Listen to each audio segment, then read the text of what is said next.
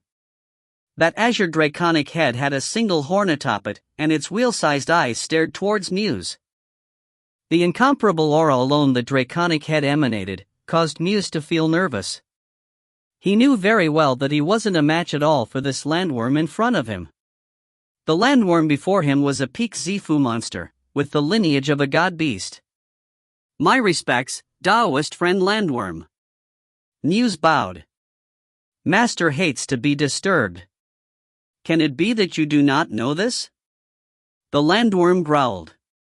"There's something major happening," Muse said hurriedly. "I have major news to report to senior apprentice brother Jadechild, news which will be of great benefit to him."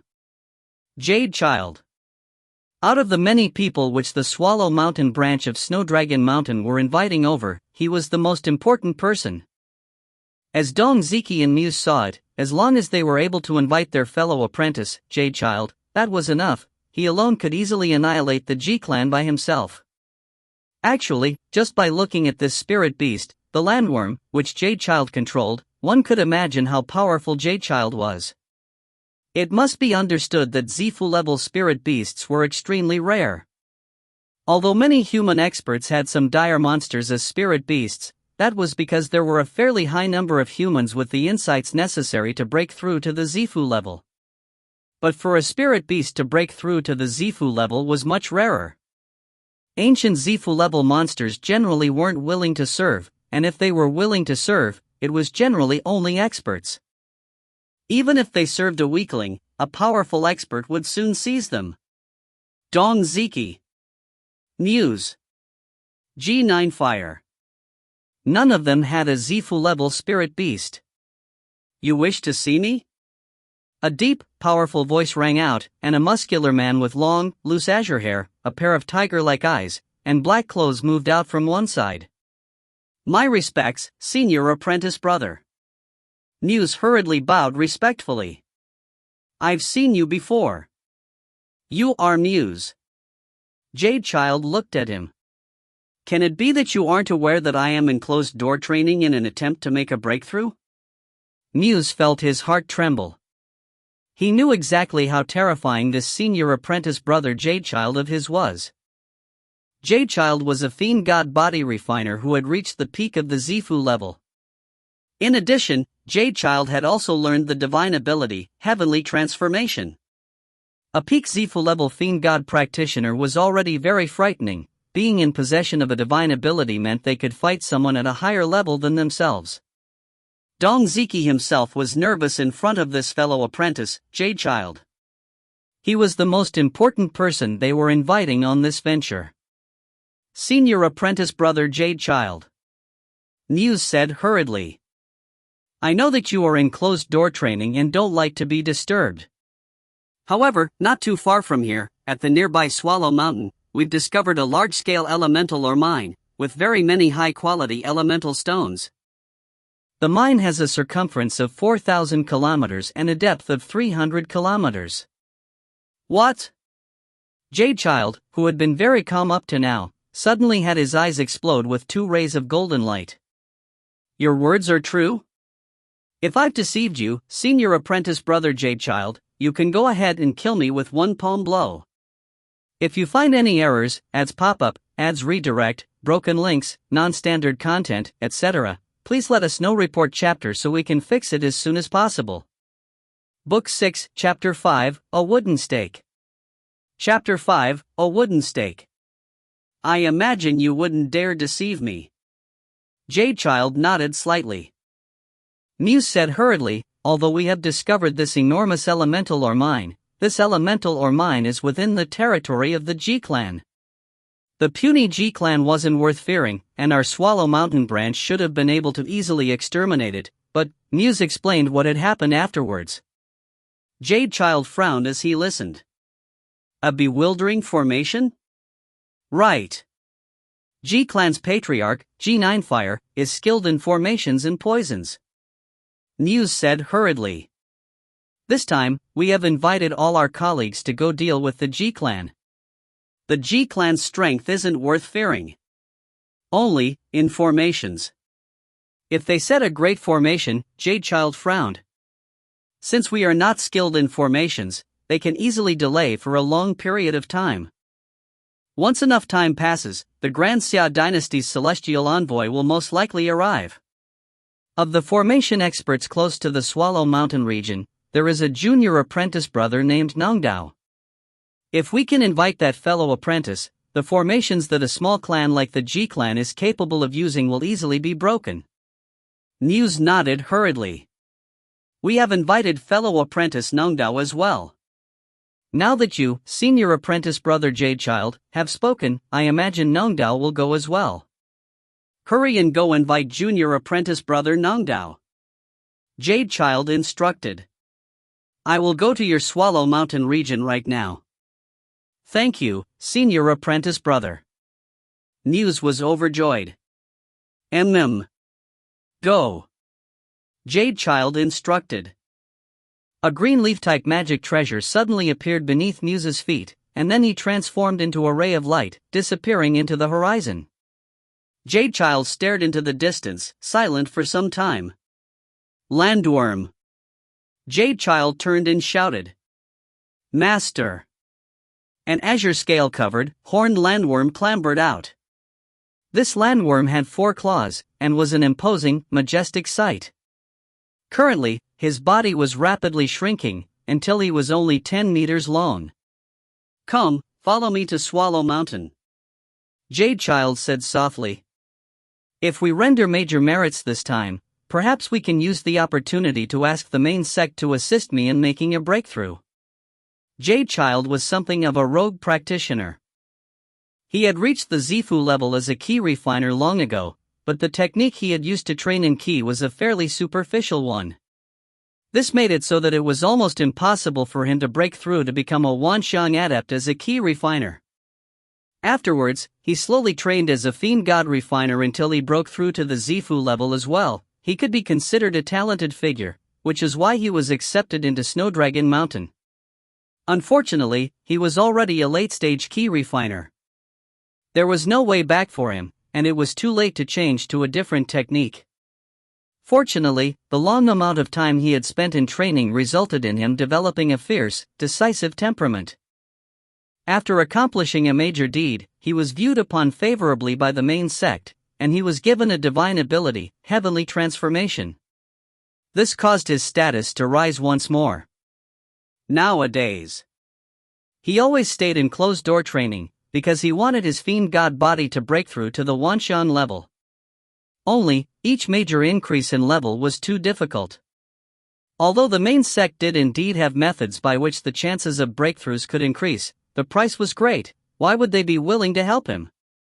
You will definitely succeed, Master. The landworm crawled out. Jadechild sat on the landworm's back. Whoosh! Clouds appeared beneath the feet of the landworm, and it immediately flew into the distant horizons. All dragons were naturally capable of controlling water, and although this one was only at the Zifu level, it was still able to summon the clouds and fly on them.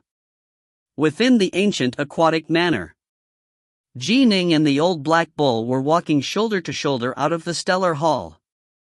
It is indeed much faster to train and gain insights in the stellar hall. Ning sighed in praise. The stellar hall is effective in assisting one in comprehension. The old black bull said. But in the end, it still depends on your normal accumulated experiences. Only after you experience many things will you gain many insights. Normally, you randomly accumulate many different experiences, and you yourself won't even notice it, but once you enter the stellar hall and begin to train in gaining further insights, you will improve greatly. But without those normal, everyday experiences, if you stay all the time in the stellar hall, it will be pointless. Ning nodded. As the saying went, read 10,000 books, then go on an actual journey of 10,000 kilometers. Personal experiences and insights were what mattered most. We're at the War God Hall. The old black bull stood in front of the War God Hall. The bronze gate of the War God Hall had the carves of a war axe and a spear above it, and a martial aura emanated forth from it. In addition, the entire bronze gate was covered with a faint layer of red light, which carried within it an aura of slaughter. Ning held his breath. "Senior," Ning hurriedly asked. In the past, what did Immortal Juhua experience when he passed the first level of the War God Hall? No point in asking. The old black bull shook its head. The dangers of the first level of the War God Hall are arranged on the fly. They can change at any time. The spirit of the manor and I learned this long ago. Oh. Ning was resigned. The old black bull said hurriedly, "Be careful. Although the tests of the War God Hall are meant to sharpen your skills and not to kill you, and although you are a fiend god practitioner and have a low chance of dying inside, the tests always have an element of danger. Don't lose your life. Don't worry." Ning pushed aside the giant bronze gate and strode inside. As soon as his hands touched the bronze gate, whoosh! The blurry red light on the surface of the bronze gate instantly sucked Ning inside. Ning disappeared into thin air from in front of the bronze gate, and in the instant in which he was drawn within, Ning's eyes instantly became round and filled with shock. "Oh, I forgot to tell you that entering the War God Hall is a matter of direct teleportation." The old black bull, seeing the stupefied look on Ning's face, stared back at him with his own ox eyes, then began to laugh. In the blink of an eye, they arrived at a vast, empty land. The ground was covered with ground that seemed to be stained with blood. Up ahead, there was a majestic tower, and the door to the tower glowed with a faint white light. Ning immediately saw the giant yellow bear standing not too far away. "Senior." Ning hurriedly paid his respects. The giant yellow bear nodded slightly. His formerly uncaring expression seemed to have softened significantly, and his attitude had become much nicer as well. For you to have reached the level of Dao domain at the age of 5 is fairly rare, even amongst fiend gods. Tell me, which level of the War God Hall do you intend to challenge? I can choose? Ning was amazed. Of course you can choose. For example, when the aquatic manor's owner is outside adventuring, if he returns at the primordial Taoist level, and he only has 2 options to challenge the tower, he naturally won't choose the first level. The giant yellow bear said. You can, if you choose, go directly to the highest level of the War God Hall, level 10. But of course, even though the War God Hall's tests aren't meant to kill the testers, even the slightest energy ripple at that level will cause you to instantly disintegrate, leaving not even your soul. Ning rubbed his eyes. Fine, then. Level 10. Even Immortal Juhua only passed level 7 after becoming a loose immortal. He couldn't even imagine how difficult the 10th level was. Ning only felt as though the original, ancient fiend god who had created this aquatic manor was simply too powerful. I choose the first level. Ning said honestly. Based on what the old black bull had said, before he had mastered his rainwater sword domain, his chances of succeeding on the first level were less than 10%. One could imagine how difficult the first level was. Fine. The giant yellow bear nodded. At least you are doing things step by step. This is your first challenge, and this test will be the easiest of tests. Easiest? Ning was stunned. The giant yellow bear's furry paws suddenly grabbed Ning by the arm. Whoosh! Instantly, Ning and the giant yellow bear arrived at the majestic tower. The tower gate glowed with blurry white light as Ning and the giant yellow bear stepped inside with a single step. This was a blurry white space that was 3,000 meters high and with a circumference of many thousands of meters. The only thing present was that floating door behind them. This is the first level of the War God Hall. The giant yellow bear said. Ning immediately looked carefully at his surroundings. The first level of the War God Hall? Then where was the dangerous test? Look! The giant yellow bear stood there, pointing into the distance. Ning followed the giant yellow bear's finger with his gaze. He saw that out of nowhere, a black wooden stake had suddenly appeared. The wooden stake was as thick as Ning's legs, and was 3 meters tall. It just stood there. A wooden stake? Ning was stunned. The test that I'll give you is significantly easier than the test which I originally gave Immortal Juhua or Rampart, the giant yellow bear said.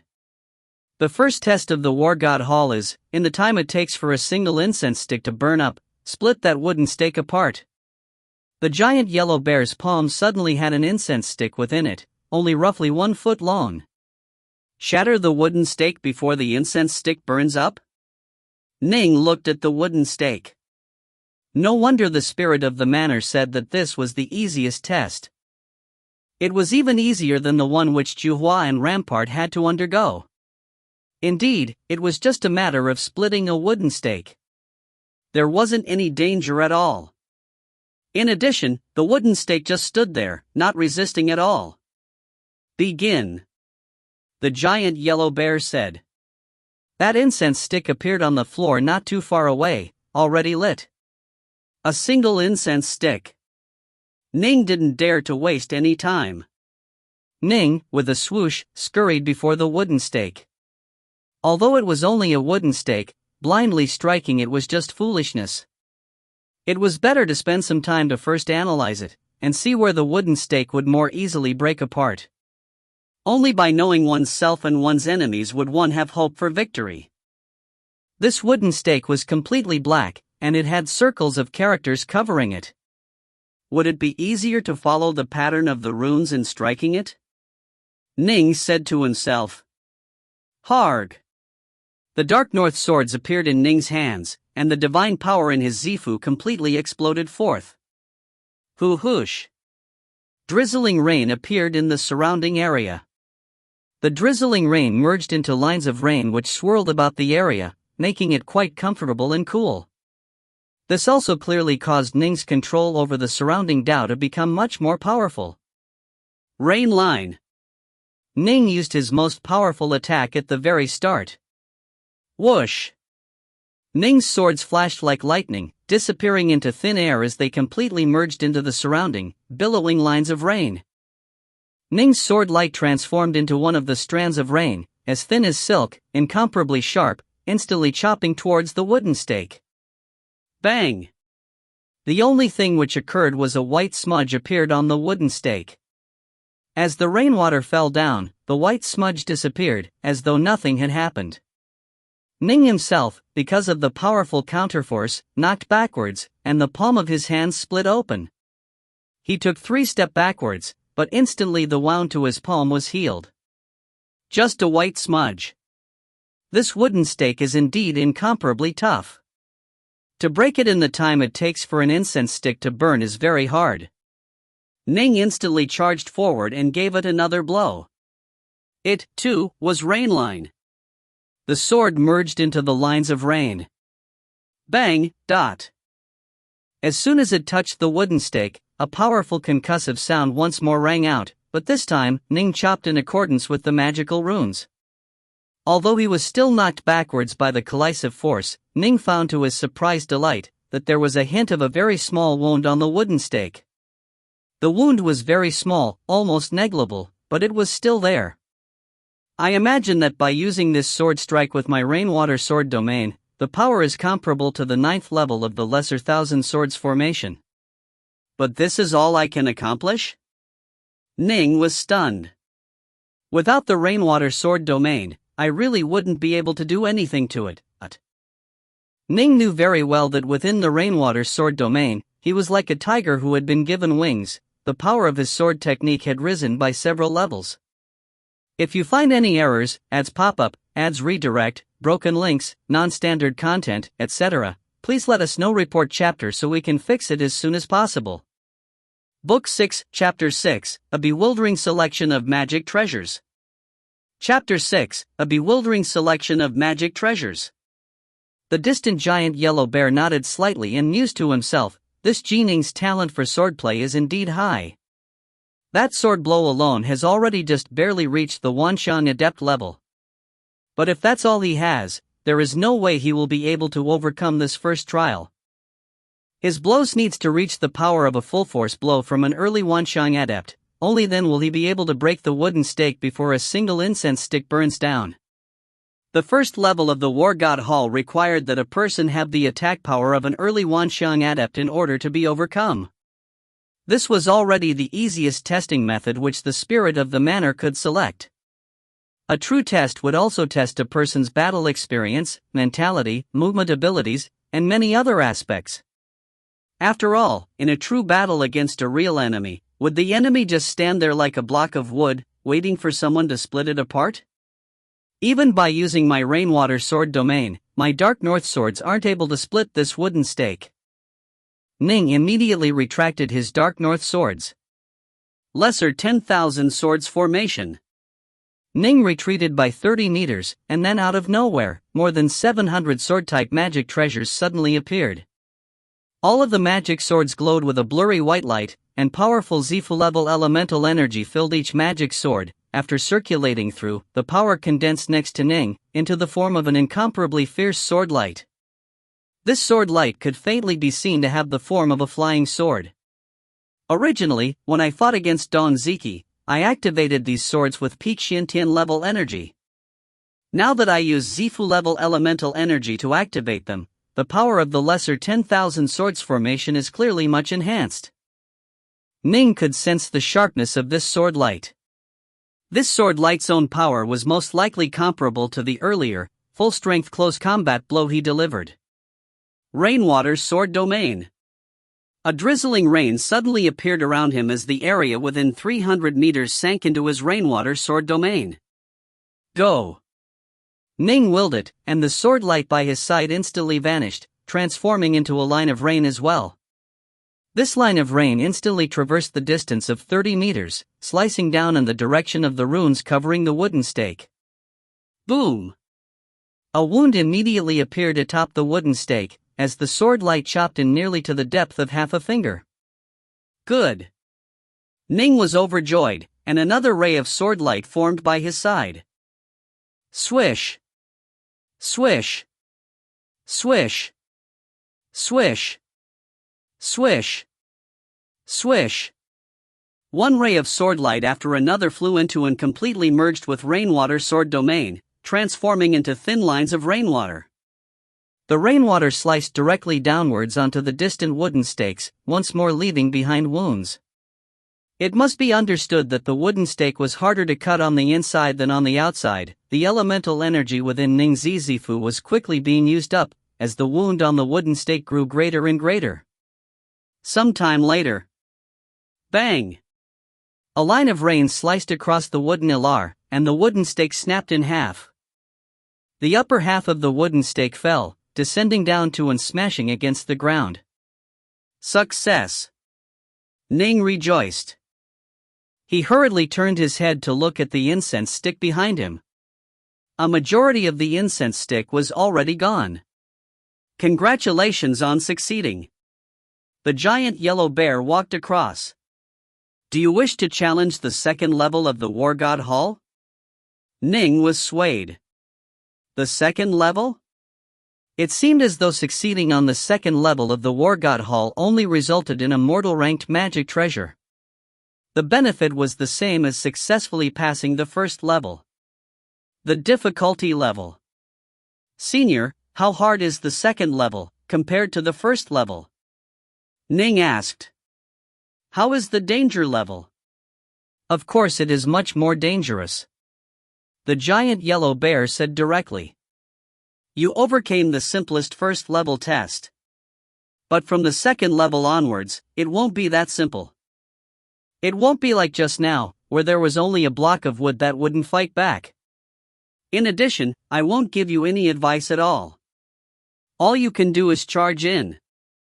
Fight. If you feel you are in danger of death, you can immediately use the control talisman to teleport out. Once you teleport out, it means you lost.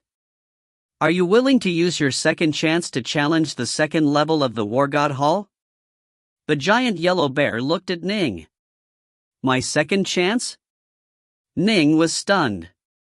The giant yellow bear said, I recommend you to use it. You are already at the peak as a fiend god body refiner. You might break through at any moment, and if you do, the 2 chances you have as a Xiantian level expert will be gone. If you don't use it, it will go to waste. Ning pondered for a moment. Then I will try it. Ning laughed. Go then. The giant yellow bear said. Whoosh! Ning disappeared from this first level of the War God Hall. But just 10 seconds later. Bang! Ning once more appeared at the first level, flying backwards and falling against the floor. The furs on his body were all torn apart, and there were multiple bloody wounds on him, although some of them healed by the time he landed on the ground.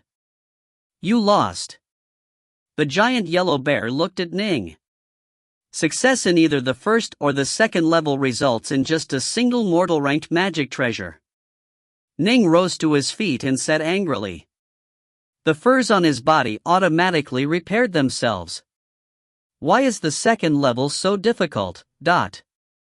As soon as he had on tier, he had instantly been attacked by tens of strange beasts which looked like black panthers. He was caught rather off guard, and only after he released his power did he realize that every single black panther was comparable to Dongziki. He used everything available to him, but was only able to hold on for 10 seconds before being forced to give up. If he didn't give up, he would have been torn into pieces by that group of black panthers. The War God Hall has 10 levels, each of which is increasingly difficult. The giant yellow bear growled. This was decided by Master. There's no point to you complaining. Is there no difference between passing through the second level and the first level? Ning asked. There is a difference. The giant yellow bear said. As you have passed the first level, I will give you a large number of mortal-ranked magic treasures and items of comparable value for you to choose from. Some of them are top-grade mortal-ranked magic treasures.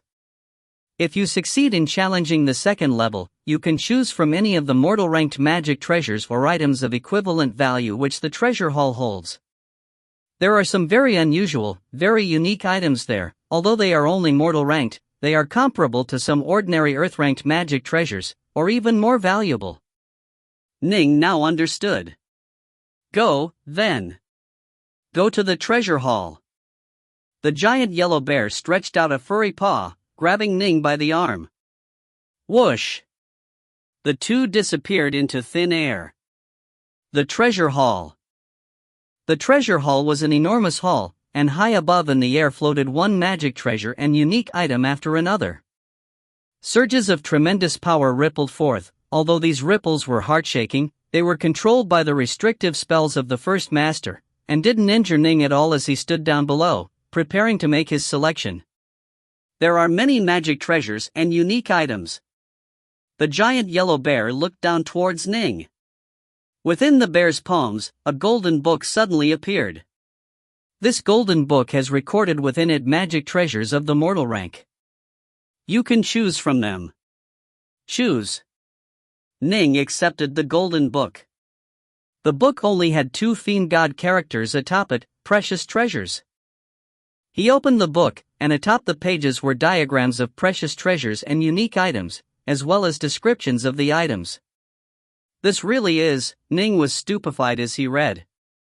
Compared with the magic treasures up above me, the treasures which the Zifu disciples of my Swallow Mountain region are just dog's shit. Ning had a feeling of speechlessness. It was as though he was a farmer militia who encountered a formal military. The equipment was on a completely different level. The magic treasures above him were, at very least, high-grade mortal rank. Most were top-grade mortal rank.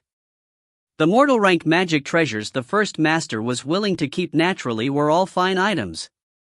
Phew! These tripoison flags are too vicious. With them, a peak Zifu disciple can fight head-on against a Wanxiang adept. The power is most likely no weaker than that of a completed form of the Myriad Wraith Spanner which Bei Zishan was working on. In addition, the Myriad Wraith Spanner needs countless people to be tortured to death, but these tripoison flags don't require you to commit such grave sins. Ning sighed in amazement. The evil Das also had their own incredible magic treasures. It wasn't always necessary for one to commit any sins, yet still allowed items of incredible power to be made. This one is formidable as well. The 9 Yang Swords formation? Ning's eyes blazed as he looked at it. The most alluring part of it was that this magic treasure was formed from 9 flying swords, each of which was a high-grade mortal rank flying sword. The 9 Yang Swords formation is the most suited for you, the nearby giant yellow bear said. Choosing this magic treasure is equivalent to choosing 9 flying swords. Although they are only high-grade mortal rank flying swords, they come from the same source.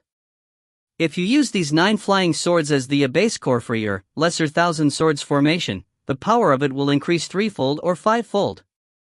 These 9 high-grade mortal rank flying swords alone are worth more than several dozen of your ordinary mortal rank flying swords. Ning felt desirous as well. This was an excellent item. In fire bottle? Ning raised an eyebrow. How vicious. Water flame mixed element staff. Ning felt his pulse race when looking at this one as well. He controlled fire and water, and was also a fiend god body refiner. The water flame mixed element staff was very suited for fiend gods. Divine Starpoint needles? 36 needles in a set? My soul is powerful, making it very suited for controlling large numbers of items. Ning desired these as well. One magic item after another. Even the ones that weren't suited for him made him feel desirous. These were all top grade indeed. Top grade. He had killed Bei Zishan and Ju San and acquired some magic treasures, but compared to these, there was no way to compare. Ning would be willing to trade dozens of magic treasures like those for a single one of these. What Ning didn't understand was that these items were viewed by the first master as top grade or high grade, but if they were to be ranked in the modern era, all of them would be viewed as top grade. Even those 9 flying swords of the 9 Yang sword formation, according to modern standards, they would be viewed as 9 top grade flying swords. Wonderful. Ning felt his heart itch. He really wanted to grab a pile of them. Ning began to understand Immortal Juhua a bit better. The poor Immortal Juhua could see all these powerful magic treasures, but couldn't obtain them. If he could pick one as he pleased, he probably would have been able to survive his tribulation and become a celestial immortal. Although the first master wanted to help future generations, he didn't show them any favoritism. Even if the future generations died, his rules were still unbreakable. You want magic treasures? Then follow the first master's rules. An ice-sealed 3-eyed firebug larva? It can be used to raise an entire race of 3-eyed firebugs. An ordinary adult 3-eyed firebug is comparable to a Zifu disciple? The only flaw is that it requires a large amount of spirit materials as food, and it also takes a long time to grow. However, it can also result in the breeding of incredibly powerful 3-eyed firebugs. Ning's heart burned. A golem comparable to an ordinary early Wanxiang adept? An unkillable golem? The only flaw is that it requires a large amount of elemental energy to be used. Magic treasures. Unique items. Each of them drove Ning crazy and moved him. Don't be dazzled. The giant yellow bear warned. The 9 Yang Swords formation is the most suitable for you. 9 excellent swords which come from the same source, it will be very hard for you to find something like them while adventuring outside. Your lesser thousand swords formation needs a core, and the stronger the swords of its core, the better.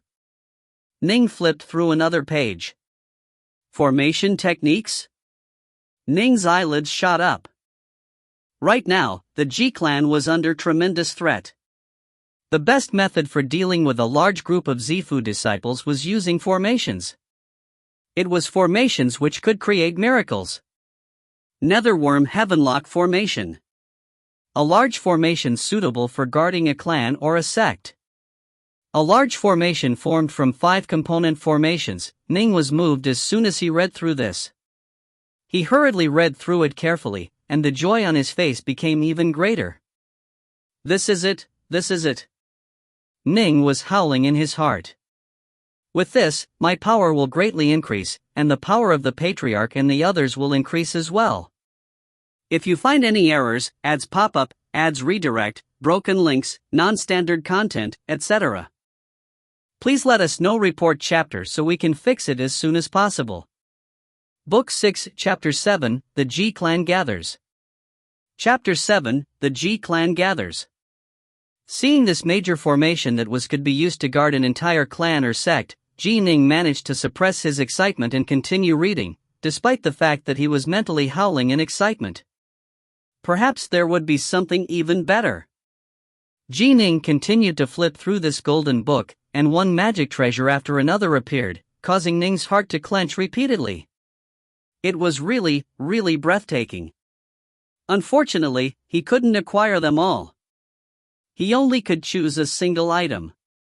Soaring Serpent Formation Loop of the Nine Heavens. Ning's eyes lit up as he carefully inspected the descriptions within. This formation is even more complicated than the Netherworm Heavenlock formation, and the power is actually even greater. Still, it seems it needs 9 users who or at least be at the Zifu disciple level. Ning shook his head. Phew. Ning closed the golden book. The item which was most suitable for the current G-Clan was naturally a formation technique. There were several that were comparable to the Netherworm Heavenlock formation, and 2 that were even better than it. But from the current situation, the most suitable, realistic choice was still the Netherworm Heavenlock formation. The Netherworm Heavenlock formation was formed from 5 component formations, each of which a single Zifu disciple could control. However, if 5 Zifu disciples joined forces, the power of the Netherworm Heavenlock formation would reach the maximum level. As for the G-Clan, including Ning's father, it had 6 Zifu disciples. But his father would have to use a forbidden technique to release enough power. Strictly speaking, the G-Clan only had 5 Zifu disciples. Given this, the Netherworm Heavenlock formation was the best choice. Have you chosen? The giant yellow bear said. I have. Ning nodded. The Netherworm Heavenlock formation. The giant yellow bear stared at Ning in astonishment. Netherworm Heavenlock formation? Did you make a mistake? That is a grand formation suitable for protecting a clan. Once you set it down, you cannot move. Even if you choose to fight, you still have to set the formation up in advance. In the future, you will definitely go adventuring outside. If you suddenly encounter any danger, you won't have time to set up a formation, and what's more, the power of this grand formation when a single person is controlling is very ordinary. You need 5 people working together to reach a high level of power. I urge you to reconsider. You will have very, very few chances to select an item from the treasure hall. Once you make the choice, there's no way to change it. I choose it. Ning didn't hesitate at all. Fine. The giant yellow bear said nothing further. Come. The giant yellow bear pointed at a spot in the air far above them, and in the tightly clustered mass of treasures and artifacts, a ray of light flew out from an unassuming dark corner that couldn't even be seen with the naked eye. It was like a meteor, quickly passing through all obstructions and landing on the ground. Ning looked at it. He saw 4 black scales that surrounded a central black pearl. This is a dragon pearl. The giant yellow bear waved his hand, and the black pearl immediately levitated into the air. The black pearl was covered with a large amount of runes, and the faint image of a dragon's shadow could be seen swimming within it. The complicated runes atop it seemed to be exceedingly beautiful, completely different from the crude scrawlings atop ordinary mortal rank magic treasures. The Netherworm Heavenlock formation has 5 parts to it. The core is the dragon pearl. And then, there is the dragon's head, the dragon's body, the dragon's claw, and the dragon's tail. 4 secondary parts. The giant yellow bear waved his hand again, and those 4 scales flew over as well. They are formed from the scales on the dragon's body, which were forged into 4 formation discs. 1 dragon pearl, 4 formation discs. This forms the complete, 5-part Netherworm Heavenlock formation. As for the mysteries within, after you bind it and carefully analyze it, you'll understand. Ning nodded. He stretched his hand out, accepting the dragon pearl and 4 formation discs. You've already entered the War God Hall, Treasure Hall, and Stellar Hall. Only the Divine Abilities Hall remains. The giant yellow bear said. Work hard to make your breakthrough. At the latest, make your breakthrough at age 10. By then, you can challenge the Divine Abilities Hall. Understood. Ning nodded. Then now. The giant yellow bear looked at Ning. I'm heading out.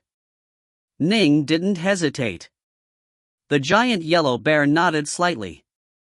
Whoosh! The bear's head dramatically increased and became illusory, swallowing Ning within it. Ning disappeared. Serpent Wing Lake. Beneath a courtyard within Brightheart Island. There was a lantern hanging nearby, casting a faint light on the surrounding area. It was already late at night. Why hasn't the young master returned? Autumn Leaf held a flask of wine, standing behind each one.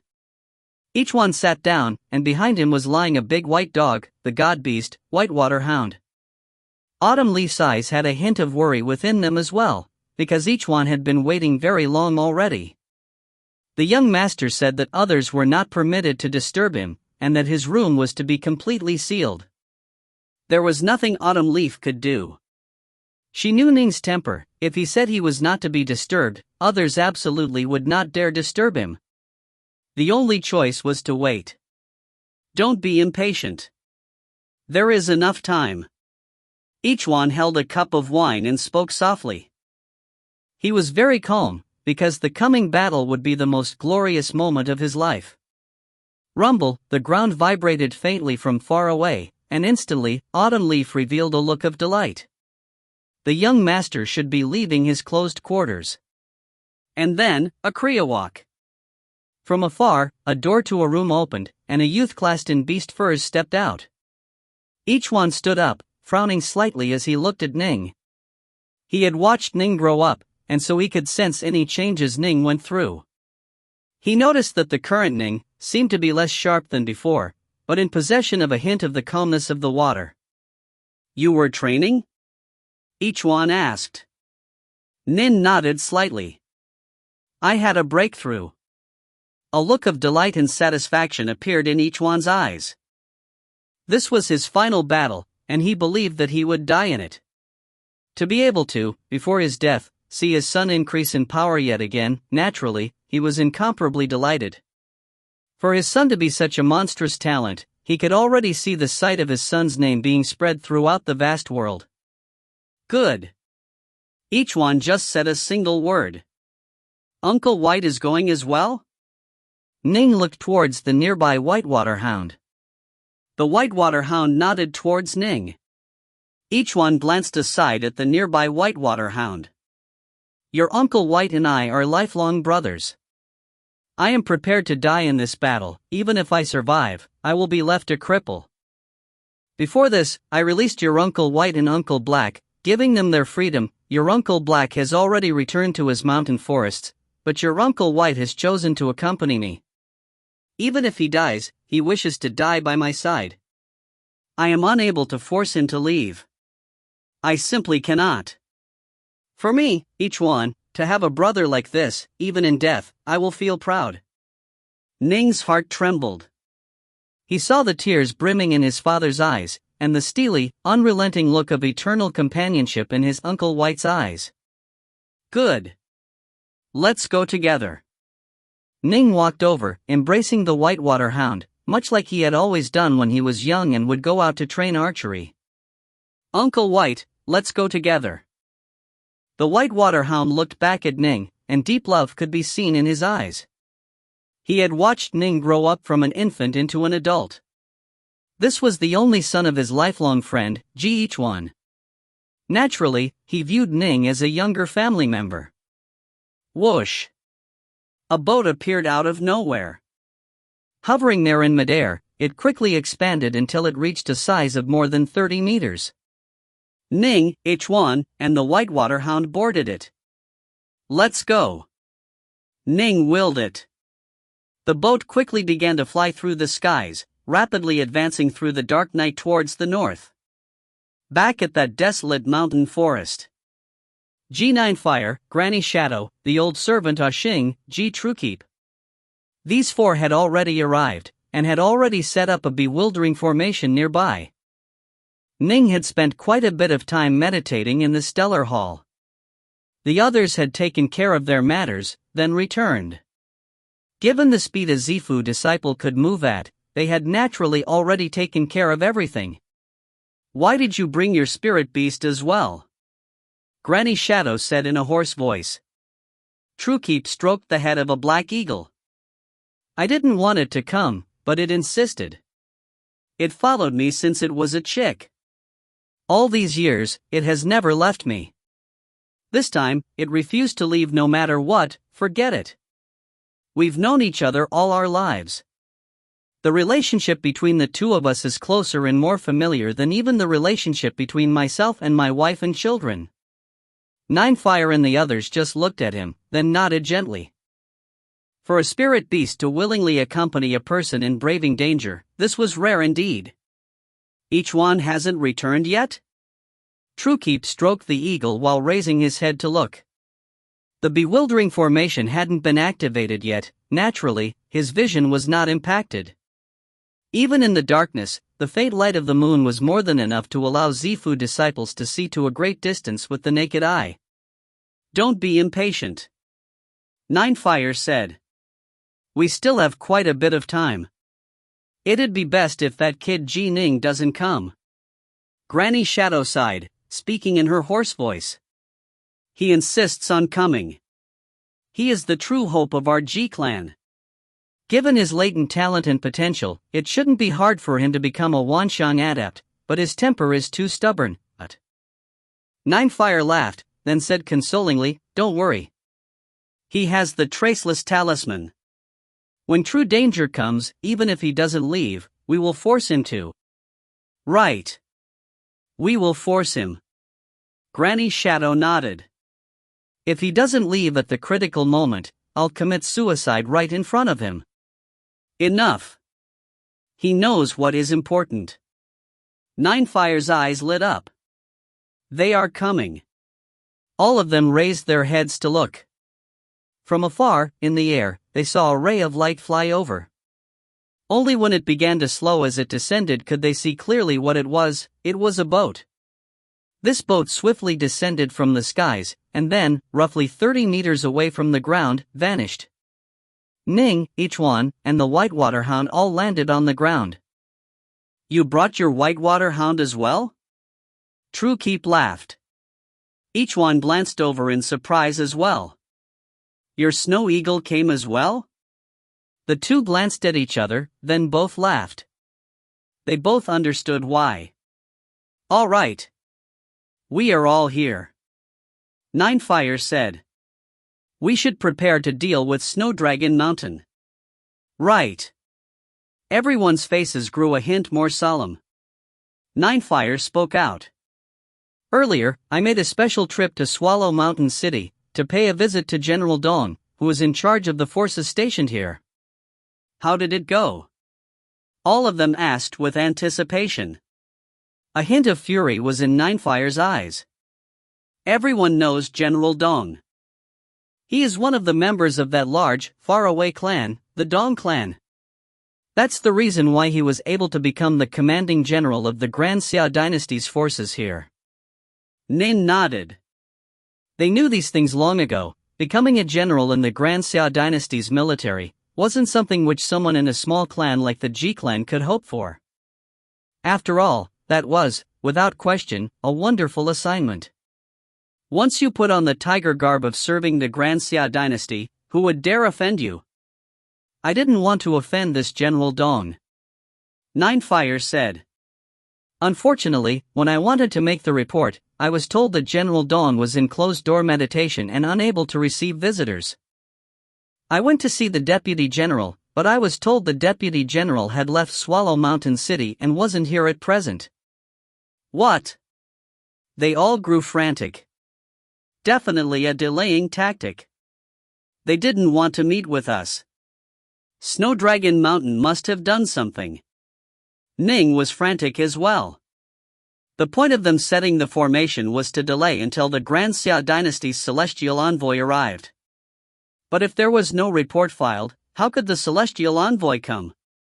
Ninefire said, I couldn't be bothered with anything else.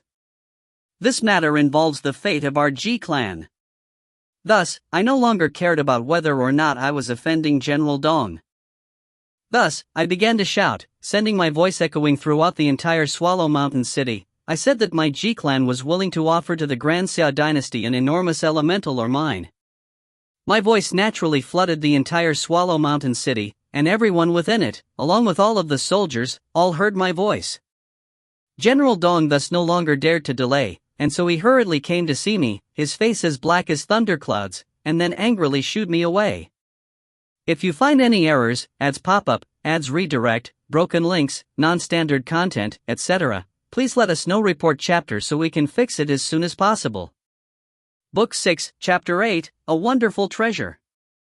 Chapter 8, A Wonderful Treasure. Well offended. Each one's eyes flashed with cold light. This matter involves the survival of the G clan. How can we be bothered by whether or not we are offending a garrison general? Right. Ji Ning, Ji Truekeep, Granny Shadow, and Ah Xing all nodded. Garrison generals wielded great power. The 6 hegemons of the Swallow Mountain region all needed to pay a large amount of tax each year to the Grand Xia dynasty. They delivered it directly to Swallow Mountain City. Aside from the authority to collect taxes, the garrison general was also responsible for oversight. He was responsible on behalf of the Grand Xia dynasty for managing this region. Power over both oversight and tax collection. If they were really to squabble, these things would cause the G clan to suffer in the future. But that was just suffering. Compared to the possible perishment of the entire clan, it didn't matter. As long as we sign an agreement with the Grand Xia dynasty, we would have their protection. He, a garrison general, wouldn't be able to do anything to us. G Ninefire said. Since everyone is here, I will let you know that I have already chosen the location for our battle with Snowdragon Mountain. Let's head out. Where will we battle with Snowdragon Mountain? Ning asked. Oxhorn Mountain, located close to the city of 10,000 swords. Ninefire said. Oxhorn Mountain? Ning was naturally extremely familiar with the geographical areas around the G clan.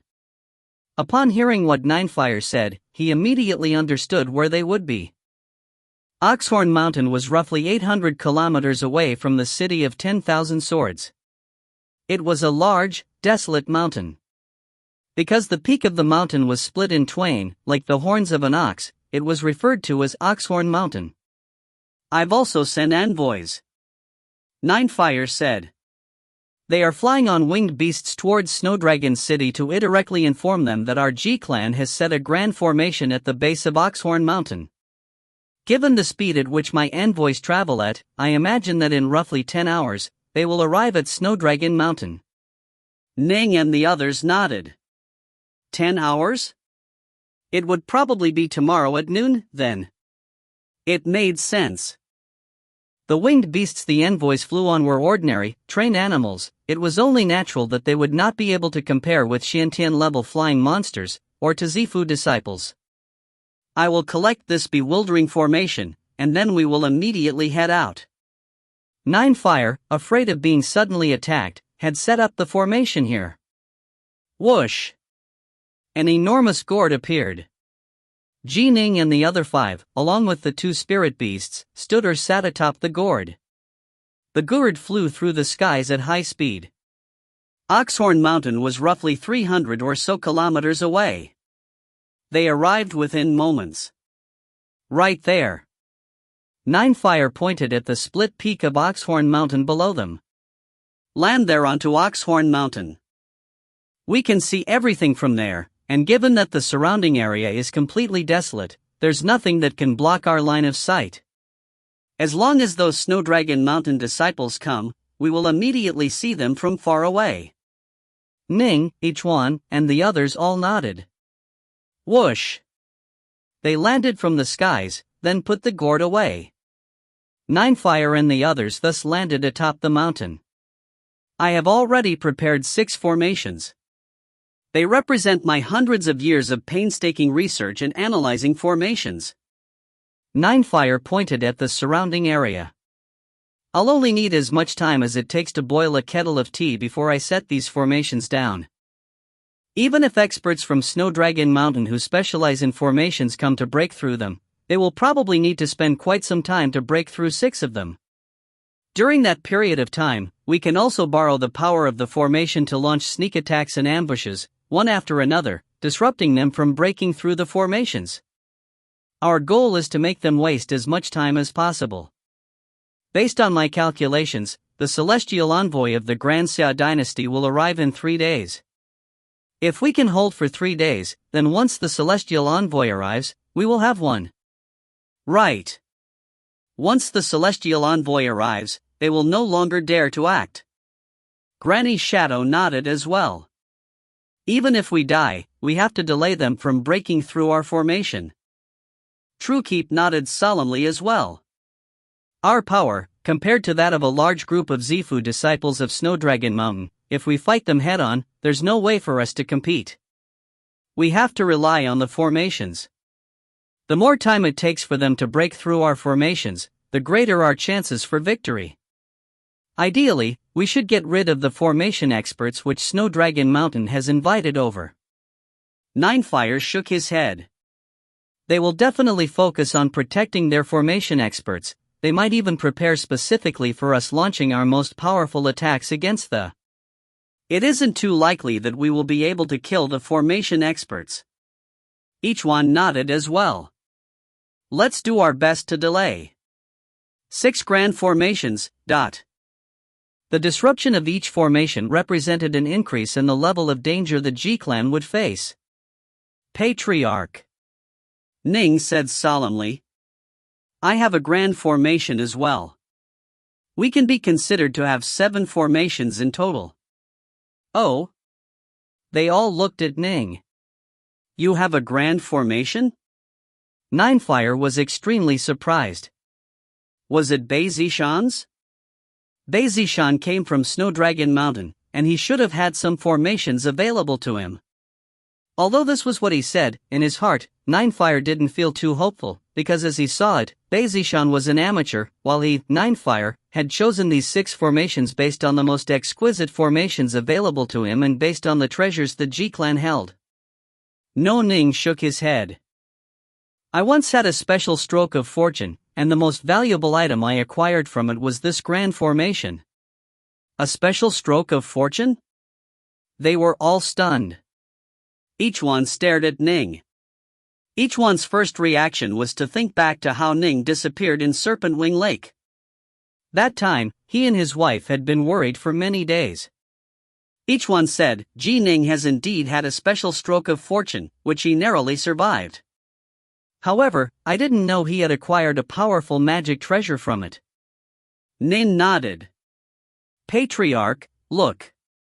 Ning waved his hand, and instantly, a black light appeared above them, covered with incomparably intricate, wondrous magical runes.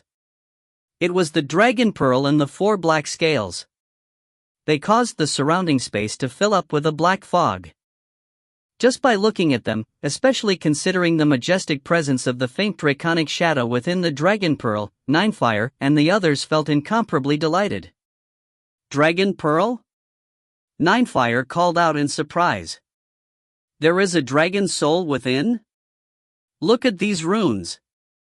In my entire life, I've never seen runes as beautiful as the ones atop this treasure. Granny's shadow was scrutinizing the scales. What complicated runes. Ninefire was stunned as well. Ning said, Patriarch, once you bind it, you will understand. How can I bind it? A treasure like this, our G-Clan has existed for thousands of years without having a treasure like this. Ninefire shook his head. Although the G-Clan had its important, clan-protecting treasures, those were generally one-use Dao seals and the like. How could it have an incomparably precious treasure like this, which could be used repeatedly? This treasure isn't something which the likes of our clan can use. Normally speaking, we'd be afraid others would come to steal it. However, now that our G-clan is facing annihilation, I don't have to be worried, I suppose. Still, Ning, it's best if you are the one to bind this magic treasure. Patriarch, didn't you say that once things grew dangerous, I would have to immediately leave? Ning said helplessly. If I leave, am I supposed to take the formation with me? Oh, Ninefire hesitated slightly, then gritted his teeth. Fine. I will bind it. For now, I'll use it. Given that the annihilation of his clan was at hand, Ninefire wouldn't hesitate. However, he could tell, just from the quality of the workmanship, the runes, and the materials used that this magic treasure was extremely precious. Whoosh! Ninefire stretched out his right hand, and a flood of elemental energy flowed into the dragon pearl and the 4 draconic scales. This treasure didn't have any remnants of ki within it, and so it naturally was easily bound. A wonderful treasure. A wonderful treasure. As Ninefire bound it, he immediately began to understand the secrets of the treasure, and his eyes turned completely round. This is too. Although he knew that it would be an excellent treasure, Ninefire was still stunned. Patriarch? Elder brother. Granny Shadow, Ichuan, and the others all looked at the Patriarch. What a truly fine treasure. Ninefire stared, round-eyed. He said excitedly, my G-clan has hope now. It has hope now. We have a chance. A real chance. What sort of treasure is it? Hurry up and tell us. I'm impatient to hear it. Granny Shadow said hurriedly. Ninefire said, with incomparable excitement, this grand formation has 5 parts. I can control them all by myself, but I need 4 Zifu disciples assisting me. The 4 Zifu disciples will be assigned to different locations. 1 Zifu disciple will become the core of the dragon head formation, 1 will be the core of the dragon body formation, 1 will be the core of the dragon tail formation, while 1 will be the core of the dragon claw formation. Naturally, I will stand guard at the center and control the dragon pearl. When the time comes, for the 5 Zifu disciples who set up the formation, the most important thing is that, like with Dao soldiers, they will be able to share and borrow each other's elemental energy. Even if one suffers an attack, it will be spread across to everyone in the entire formation and first be weakened by the formation itself, then dividing up amongst the 5 users. Hearing this, Truekeep, Granny Shadow, and the others were all excited. Being able to combine their elemental energy and defensive strength was already worth them being excited over, it meant all of them had gained in strength. But this is just the first benefit. Ninefire said excitedly. There are other intricacies within. I'm unable to fully investigate them right now, but the dragon soul alone, when the time comes, we won't even have to attack ourselves. We can use the dragon soul to launch attacks. This is much like Dong Shichi's 8 trigrams blood dragon formation. Only, this formation of ours is far more exquisite than that one. Hurry. I'm going to immediately set it up. I need to focus on it and become familiar with the intricacies within. Ninefire was incomparably excited. Good. All of them nodded. Nin nodded as well. He knew very well that this sort of formation required a very high level of comprehension regarding formations by the user. Only a high level of comprehension could result in effective control of the formation. Ninefire, in terms of talent, might not be superior to Ning, but he had been studying formations for centuries, and so in terms of his ability to control formations, he was on a similar level as Ning. Right. Ning, what is the name of this formation? Ninefire couldn't help but ask. I've never seen such an intricate, exquisite formation. This formation is more powerful than all 6 of my other formations. Netherworm Heavenlock Formation. Ning said. Netherworm Heavenlock Formation. Ninefire murmured this, then transformed into a ray of light as he began to fly about, setting up the formation. the netherworm heavenlock formation had to be set up in advance. The dragon pearl could be carried at all times, but the 4 dragon scales had to be set down in advance. Time passed by the minute and by the second. It was now dark at night. The G-clan set up their formations here at Oxhorn Mountain, training in them and becoming more familiar with the netherworm heavenlock formation. This caused them all to dance for joy. So that's how it is. How incredible. We can allow the netherworm to attack, the rest of us don't have to interfere. We can also transform into the claws or the tail of the netherworm and actively attack. When we attack personally, the netherworm will be able to unleash even greater power. Truekeep was incomparably excited. He had never seen such an incredible formation. In addition, in the netherworm heavenlock formation, the heavens and the earth are locked, making everything seem illusory. This is the most miraculous, bewildering formation I have ever seen. If we want to attack, we can. If we want to retreat, we can hide behind the illusions, making it so that Snowdragon Mountain wouldn't be able to find us. Ninefire laughed loudly. Ning was excited as well.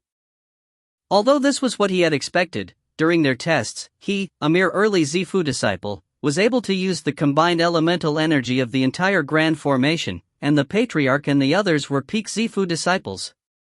When accessing all of the elemental energy of the formation, Ning had more elemental energy than any peak Zifu disciple. For him to use so much ki in setting up his lesser thousand swords formation meant that the power would be even greater. Come, then. Snowdragon Mountain. Ning was filled with confidence. If you find any errors, ads pop up, ads redirect, broken links, non-standard content, etc., please let us know. Report chapter so we can fix it as soon as possible.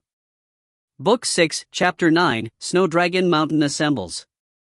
Chapter 9, Snowdragon Mountain Assembles. Noon. The golden crow, the sun, hung high in the sky.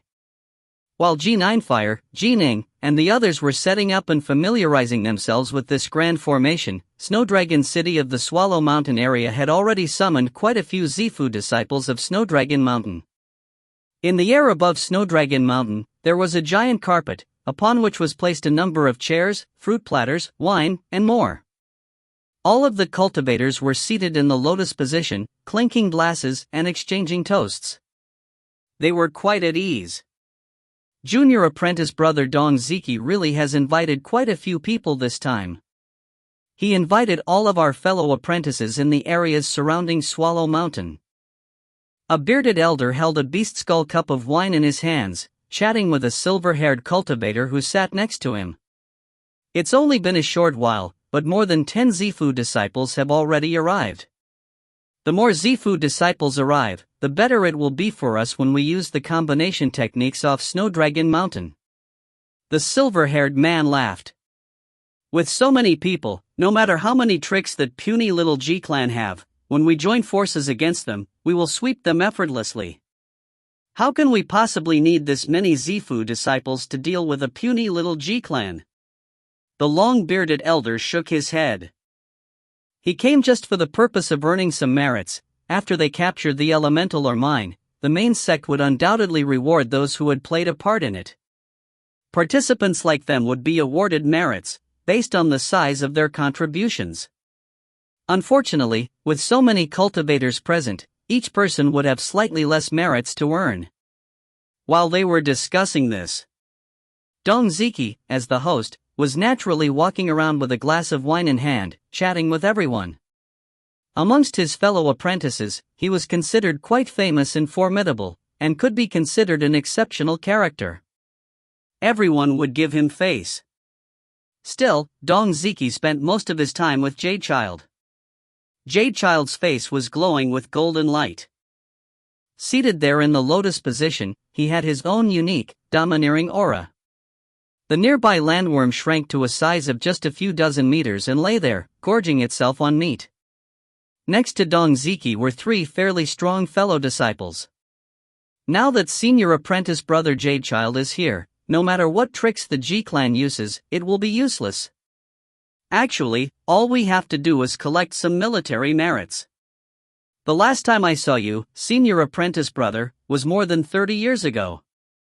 All of them chatted, beginning to flatter and praise each other. After all, this person in front of them, Jade Child, in terms of power, was strong enough to fight head-on with an ordinary Wanxiang adept. By relying on his divine ability, he was able to kill Zifu disciples as easily as chickens. In addition, they had all heard of how Jade Child had secluded himself in the hopes of making a breakthrough. If he didn't make a breakthrough, that was one thing, but if he did, then he would become a fiend god practitioner at the Wanxiang adept. By then, Jade Child's status would skyrocket, and he would become a major figure of the main sect. Naturally, they had to befriend him early on. Dong Ziki suddenly turned to look into the skies. From afar, a fur-clad man could be seen, riding on a winged beast. The winged beast was an ordinary one, not a Shintian-level dire monster. The fur-clad man called out, "Cultivators of Snowdragon Mountain, I have come to deliver a message on the orders of my patriarch. The patriarch of our G clan, as well as the other Zifu disciples, have set down a grand formation at Oxhorn Mountain, 800 kilometers outside of the city of 10,000 swords. We are waiting for you, Snowdragon Mountain, to break it." After speaking, the fur-clad man flew away atop that winged beast. "Arrogant little fellow. Watch me deal with him."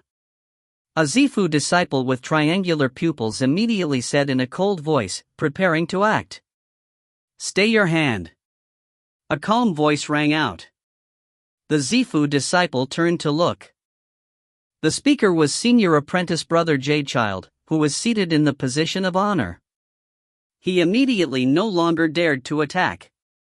"We are all people who have embarked on the path of immortal practitioners, while he, a messenger, is merely immortal.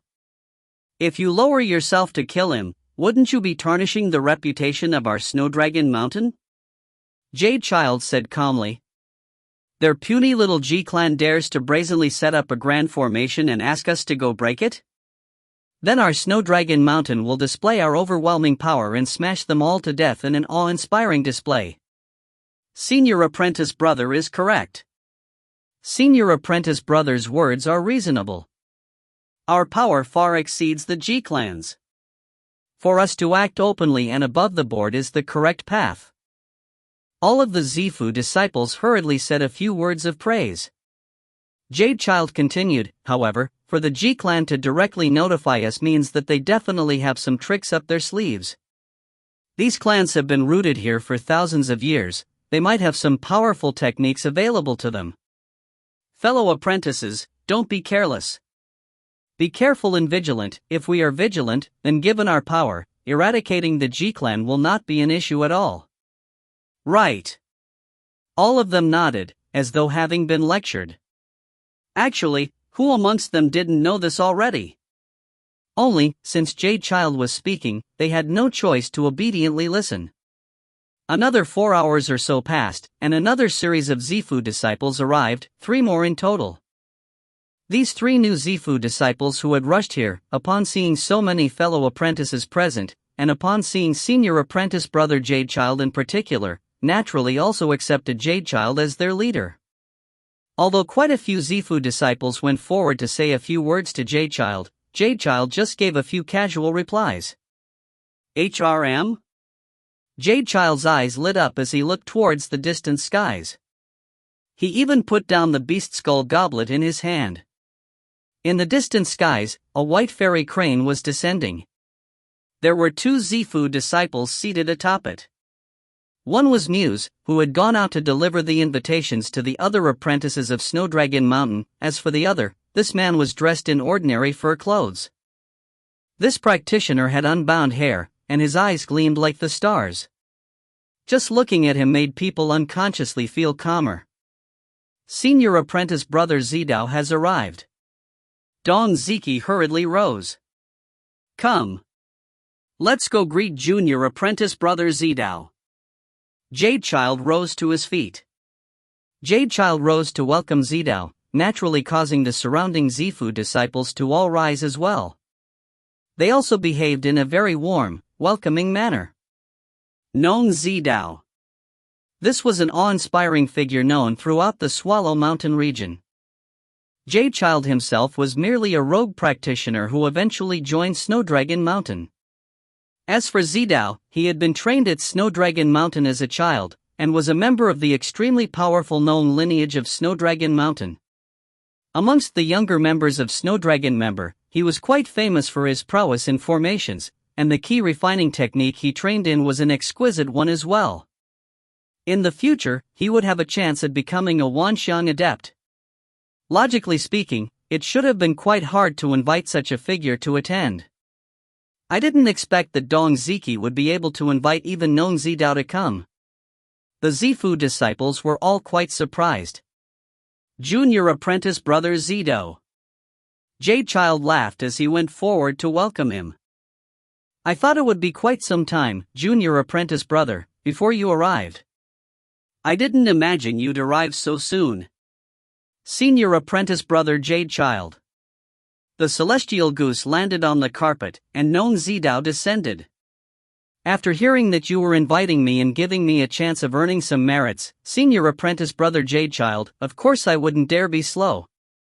I had Crane leading the way, and so I moved much more quickly than our other fellow apprentices. The two of them chatted, paying no attention to anyone else, but the other Zifu disciples felt that this was only proper. Junior apprentice brother Ziki. Nong Zidao looked at the nearby Dong Ziki. This time, you've accomplished a great deed. With you present, senior apprentice brother Zidao, I now feel much more confident. Dong Ziki said hurriedly. Prior to this, senior apprentice brother Jade-Child and I were both concerned about those formations. Although the G clan is a puny little clan, they have a history of thousands of years. For the sake of the survival of their clan, the formations they are setting down will definitely be extraordinary. Before this, I was worried, but with your arrival, senior apprentice brother Zidao, everything will be simple. With senior apprentice brother Zidao here, the puny G clan's formations will quickly be broken. Quickly and easily. The Zifu disciples all began to laugh and sigh in praise. Nong Zidao nodded gently. The main sect actually cared quite deeply about his expertise in formations, but he was still, after all, a mere Zifu disciple, not yet a Wanxiang adept, and thus, his status wasn't able to rise too much. As for Jade-Child, however, by relying on his divine ability, he was able to fight with the strength of a Wanxiang adept. Given that Jade-Child wasn't too old, and was capable of making a breakthrough, of course Zidao wanted to make friends with Jade-Child. This mission was absolutely a simple one, but with great potential rewards. Of course he had to come. Junior apprentice brother Zidao, with you being here, we have a total of 19 Zifu disciples. Jade-Child glanced at the surrounding people. If we include my landworm and that fairy crane of yours, we actually can be said to have 21 Zifu disciples. They all nodded. Jade-Child then gave another glance at Nong Zidao. Their gazes intersected, and they made the decision simultaneously. We have an absolute advantage in power, and for the formation breaking, we have junior apprentice brother Zidao. Jade-Child said.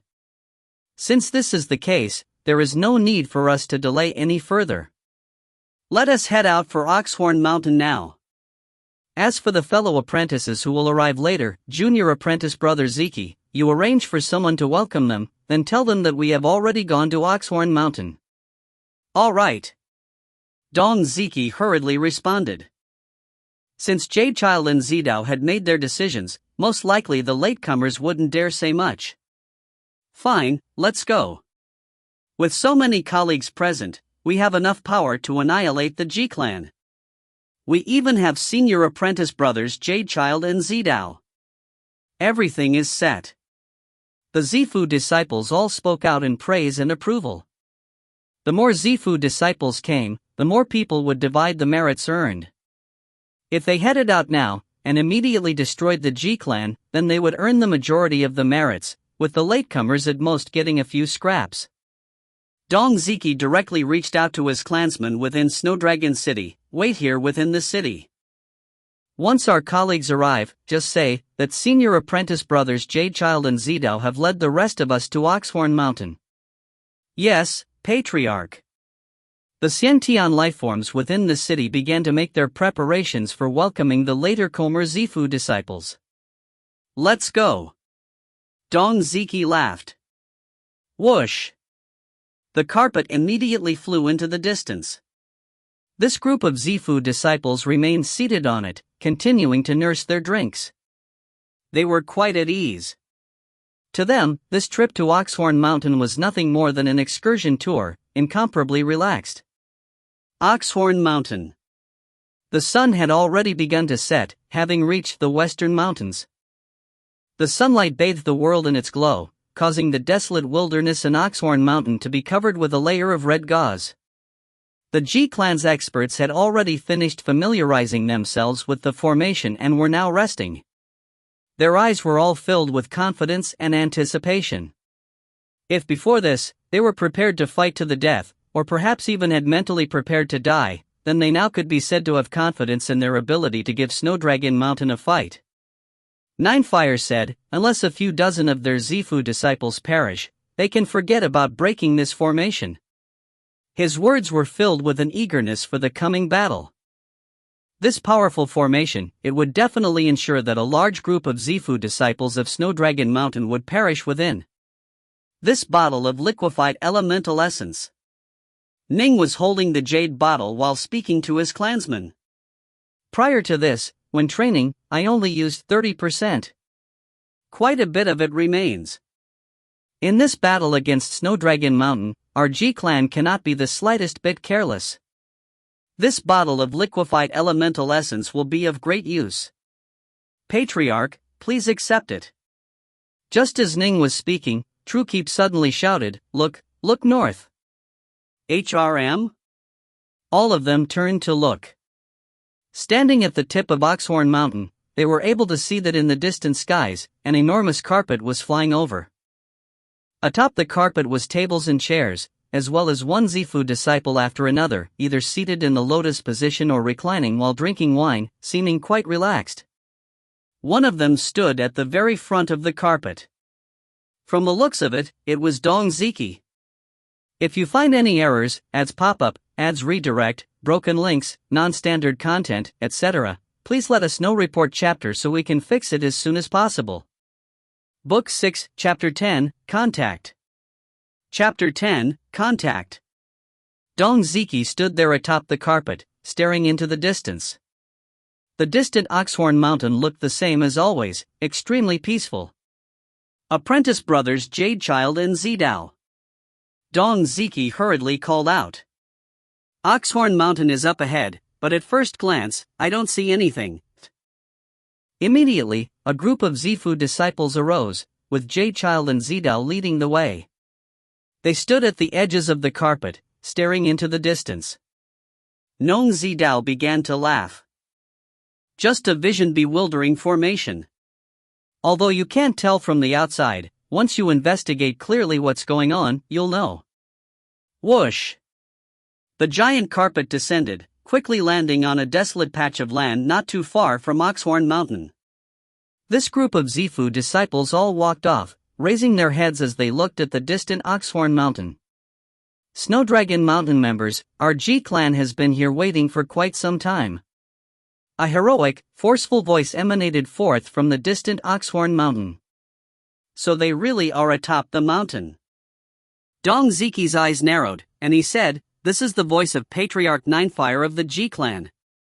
This old fellow is very crafty, and he is skilled in formations and poisons. Jadechild just said calmly, nothing more than an old man. Killing him is like killing a chicken. It's quite impressive for someone to be this bold though.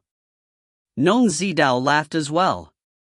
A grand formation has been set down here at Oxhorn Mountain. There's no way of knowing what dangers and traps are inside. A silver-haired Zifu disciple said, worried. What are we to do? The practitioner with the triangular pupils snorted coldly. What can we do? To break the formation, we first have to test it and see what intricacies it holds. One Zifu disciple after another began to discuss what they should do to test it. No need. Non Zidao laughed gently. This bewildering formation is quite ordinary. Just from reviewing the elemental energy ripples surrounding Oxhorn Mountain, I already know the secrets behind the vision bewildering formation in front of us. Crane, go break this formation. Non Zidao, through his spiritual connection, informed the crane of the secrets of breaking this formation. The fairy crane transformed into a blur, then solidified into a white-robed maiden. The white-robed maiden seemed like an 18-year-old girl, youthful and adorable. Master, please wait momentarily. I will go break the formation. The white-robed maiden immediately transformed into a ray of light, flying away towards the base of Oxhorn Mountain. She didn't enter the formation at all, instead wielding a long black whip in her hands. Striking out with the whip, it suddenly extended, penetrating into the formation, and then wrapping up the formation flag with incomparable accuracy. And then, with a tug, she pulled it out. Good. The spirit beast of senior apprentice brother Zidao really is extraordinary. Well broken. They all congratulated.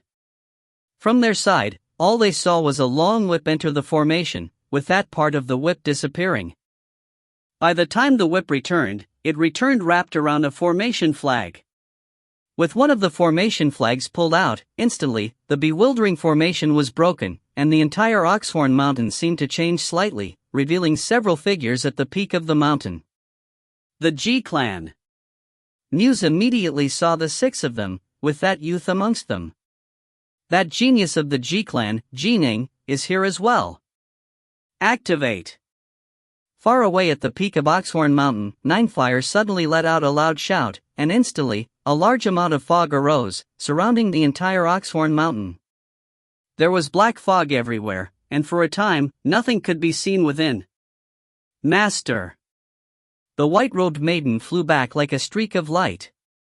I just barely missed. As soon as I pulled away one formation flag, yet another formation was set down. There's no way for me to pull away the other formation flags.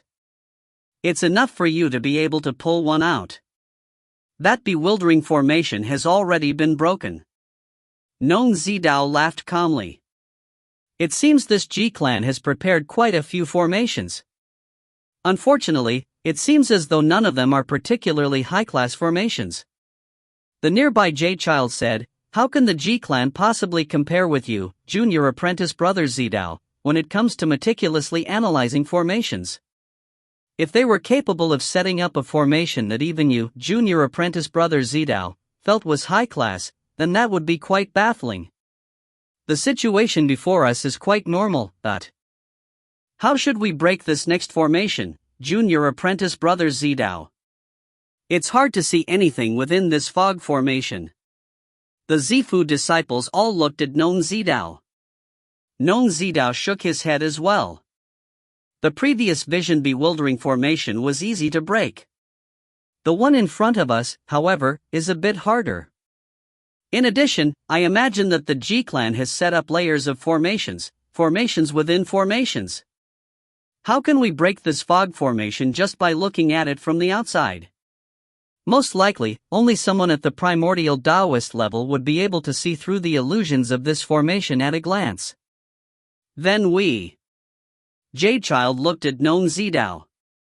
Investigate the illusions. Non Zidao said. As I see it, our group of 19 Zifu disciples should divide into 2 squads. We'll first send one group of 12 Zifu disciples to enter the formation. These 12 fellow apprentices are not to be separated while carrying out their mission, as otherwise, they will be separated and killed. 12 Zifu disciples, the G-Clan won't have the strength to fight back, even if they want to. Non Zidao looked at Don Ziki. Junior apprentice brother Ziki, this time, it was your Swallow Mountain branch which invited everyone to come here, and so you should lead 11 of our colleagues in entering. Fine. Don Ziki immediately assented. Non Zidao immediately began to name names, until finally, 12 Zifu disciples had been named, with Don Ziki being one of them. My 12 fellow apprentices, please head out first. Non Zidao waved his hand, and 3 jade talismans flew out towards Don Ziki and 2 others. These 3 jade talismans were forged by me personally. As long as you stay close to me, I will be able to sense them. Fellow apprentices, please enter the formation first. Senior apprentice brother Jadechild and I will follow afterwards, and then, we shall separately test this formation. I will be able to sense everyone's locations, and so meeting again will be simple. Excellent. Senior apprentice brother Zidao is meticulous indeed. Nobody had any objections. Because they were all very confident. As disciples of the main sect, they were all skilled in combination attacks. Every 6 fellow disciples would be able to form one formation. 9, 10, or 12 disciples were also able to set up formations. If the thousands of powerful Zifu disciples of the main sect were to join together in one combination formation, they would even be able to give a primordial Taoist a good fight. But of course, the prerequisite was that they all had to understand the intricacies of the combination formations. The larger scale of formation, the greater the level of complexity. For thousands of Zifu disciples to form into one combination formation would require many moons of training and coordination. Oxhorn Mountain. Black fog billowed everywhere, and Ning and the others flew to the edges of the black fog, staring towards the outside. Everyone had a heavy feeling. Just now, that Zifu-level celestial crane didn't even enter the formation. All it had done was use a whip from outside, and it was able to effortlessly capture that formation flag. Clearly, it had seen through the illusions of the formation. For it to be able to do so without even entering the formation, this caused every member of the G clan to have a heavy feeling in their hearts. The bewildering formation I set down outside the perimeter was the weakest one. Ninefire said. First, we will make the enemies believe us to be weak, so as to make them lower their guard. 12 of their Zifu disciples have broken off and are moving towards us. It appears they are going to enter. Truekeep suddenly said. They are breaking into 2 groups? Ninefire nodded slightly. I expect that the second group is the more powerful one. Judging from the conversation they had earlier, it seems as though those 2 Zifu disciples are in charge. However, those 2 are in the second group and haven't entered yet. Let us prepare the Netherworm Heavenlock formation. Granny Shadow said hurriedly. Ninefire waved his hand, and 2 plain, unadorned emblems appeared. The only thing on them was the character Force Ya. The official writs? Ning stared in astonishment at these 2 emblems. 2 official writs. Previously, when we killed the He siblings, we acquired an official writ. This unbound writ belonged to them. Ninefire looked at Ning. His eyes filled with hope. He said, the other official writ belongs to my G clan. It is the official writ of the City of 10,000 Swords. Ning, for now, we will entrust you with these 2 writs. Ninefire handed them directly to Ning. Me? Ning was stunned. We are facing countless dangers right now. If I am lucky enough to survive, then you can give the official writ for the City of 10,000 Swords back to me. If I die, then keep it. Ninefire said. No matter what, we absolutely cannot permit Snowdragon Mountain to acquire this official writ. If the situation becomes untenable, immediately use the Traceless Talisman to depart. The official writ will thus go with you as well, and so, even if they break our formation, they will not be able to find the official writ at all. By then, you will represent the G clan in signing an agreement with the Grand Xia dynasty. Ning nodded gently, then accepted the 2 official writs. When he filled them with his elemental energy, he was able to easily bind them both.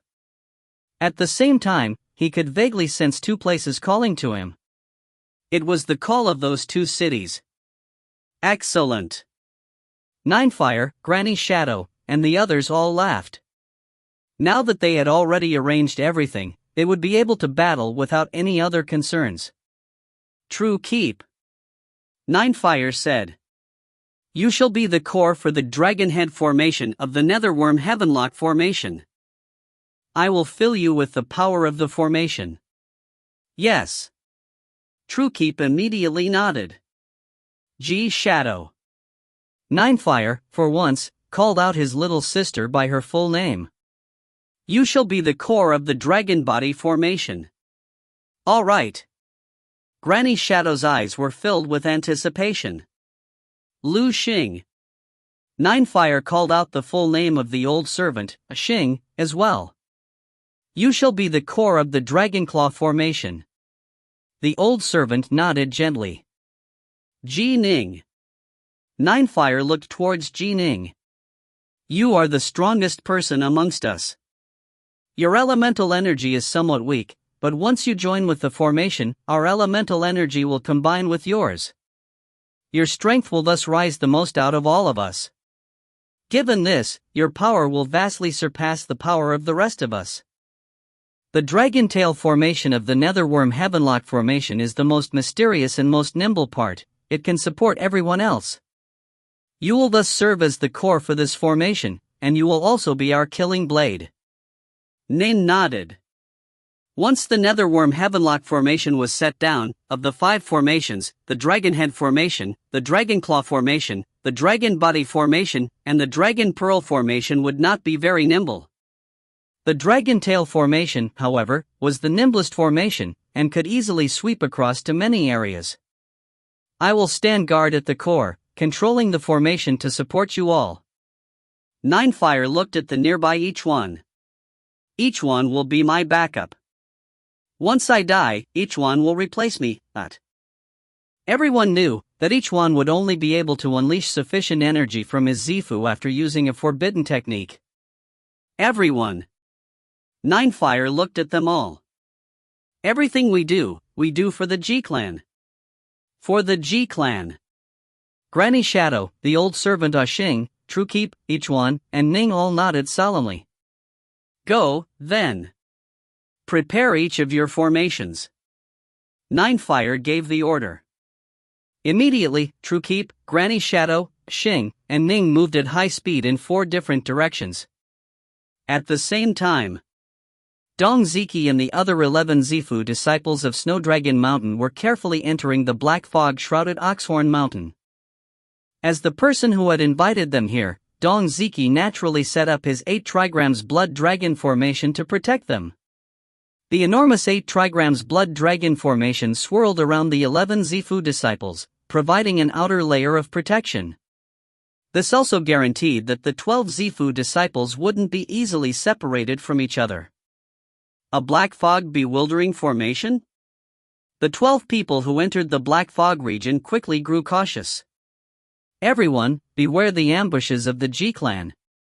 Dong Ziki called out. In the black fog, the aura of the region had become heavy and weighty. All of them grew cautious and guarded, for fear that a sudden, terrifying attack might emerge from the black fog.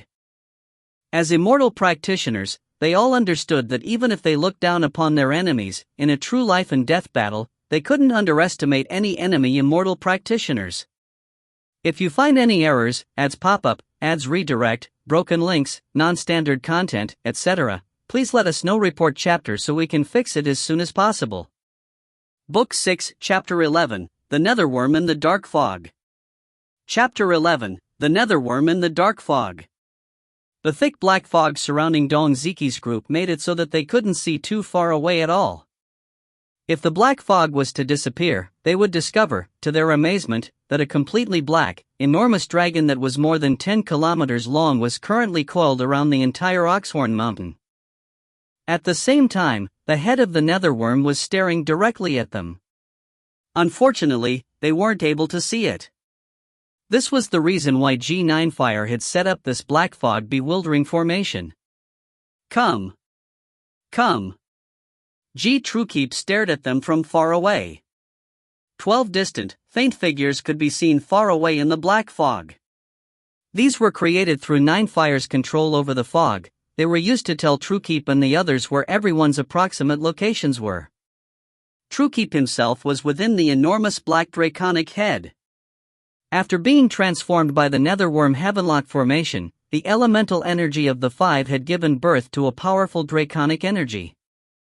At the center of the Dragonhead formation, Truekeep was naturally able to borrow this power, and he could feel his own strength ready to explode. Truekeep, wait a bit longer. Don't be impatient. A voice rang out by his ear.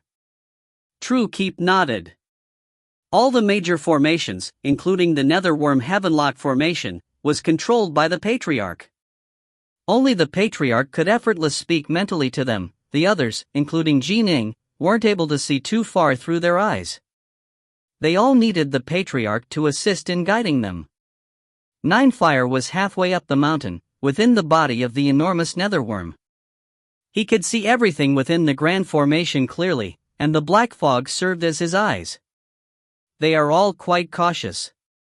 Ninefire stared at them. There are 12 Zifu disciples, and they all belong to the same sect. They definitely have combination formation techniques. If we were to ambush them now, the chances of success probably wouldn't be that great. In a short while, they will discover that this black fog formation isn't an exceptionally clever one. And once they slightly lower their guard, the power of the Netherworm Heavenlock formation will definitely make them suffer bitterly. Ninefire was sufficiently patient.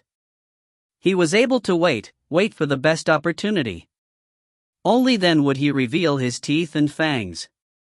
Dongziki and the rest of the 12 Zifu disciples were indeed very vigilant when they entered the formation, all of them staying within the 8 trigrams blood dragon formation. At the same time, they kept the elemental energy in their bodies activated, prepared to launch a combination attack at any time. There's nothing particularly special about this black fog bewildering formation. I've already discovered some of its secrets. One of them, a black-haired elder, spoke out. I found a few hints as well. However, senior apprentice brother Jia is more formidable than me when it comes to formations. I imagine that in an even shorter period of time, he would be able to defeat this formation. A silver-haired cultivator said with a laugh.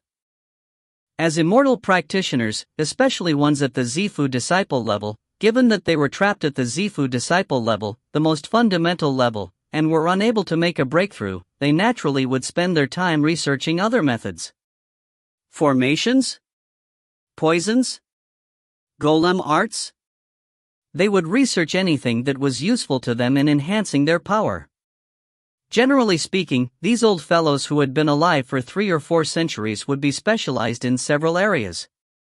These branch sect Zifu disciples who had left the main sect had almost no hope of breaking through. Most of them thus spent some degree of time on formations, and some of them were even more formidable in formations than G9fire was. Only, although setting one was easy, breaking one was difficult. They naturally weren't confident in their ability to defeat the formations that G9fire had laid down. However, there were still some formations which they could defeat, only, it wouldn't be as simple as it was for Nong Zidao. I only need as much time as is needed to boil a kettle of tea to break this formation. The black-haired elder smiled. Then we'll have to trouble you, senior apprentice brother Jia. We will first break this bewildering formation. There is no need to rely on senior apprentice brother Zidao to deal with these small formations. We are enough. These Zifu disciples clearly felt quite relaxed now. When first entering the black fog bewildering formation, the short line of sight made them grow wary, but upon understanding how simple this formation was to break, they clearly were starting to feel more confident. The black-haired elder nodded. I will analyze this formation. Everyone, please stay on your guard. Leave it to us. Senior apprentice brother Jia, focus on breaking this formation. Dong Ziki and the others said. Moments later. Right up ahead. The black-haired elder's eyes lit up. He was completely confident. I've already seen through this formation. Excellent. All of them grew excited. Dongziki continued to maintain his 8 trigrams blood dragon formation, and the group of Zifu disciples advanced at high speed. The fog up ahead seemed to be a bit thinner, and Dongziki's group saw, not too far away, a flag planted into the ground. The flag was gray, and covered with many black diagrams. The formation flag. They revealed looks of delight on their faces. True keep, just wait there quietly. Ninefire sent mentally. In a short period of time, those Zifu disciples of Snowdragon Mountain will arrive at your position. When I give the order, kill them. I've been waiting for this the entire time. Truekeep's eyes were flashing with cold light. Excellent. Just listen to my orders. Ninefire was eager as well. As Dong Ziki's group of 12 Zifu disciples saw the distant flag, they failed to notice that within 100 meters of them, an enormous draconic head was staring directly at them. The formation flag. The 12 Zifu disciples were all wildly overjoyed, and the black-haired elder couldn't help but reveal a hint of smugness. Right at that moment. Attack! Truekeep, who had been hiding there for quite some time, finally heard the patriarch's voice. Whoosh! Just as the group of Zifu disciples saw the formation flag and were feeling overjoyed, an enormous draconic head suddenly emerged from the nearby dense black fog. The draconic head was incomparably large. In the black fog, they were only able to see several draconic whiskers and scales. The netherworm's head opened its maw, chomping down towards them. Careful! Dong Ziki, being in control of the 8 trigrams blood dragon formation, was the first to notice it, and he hurriedly called out in surprise and fright. It was too late. It came too fast. The distance at which one could see within the black fog was simply too short. The netherworm was 10 kilometers long. How enormous must the head thus be?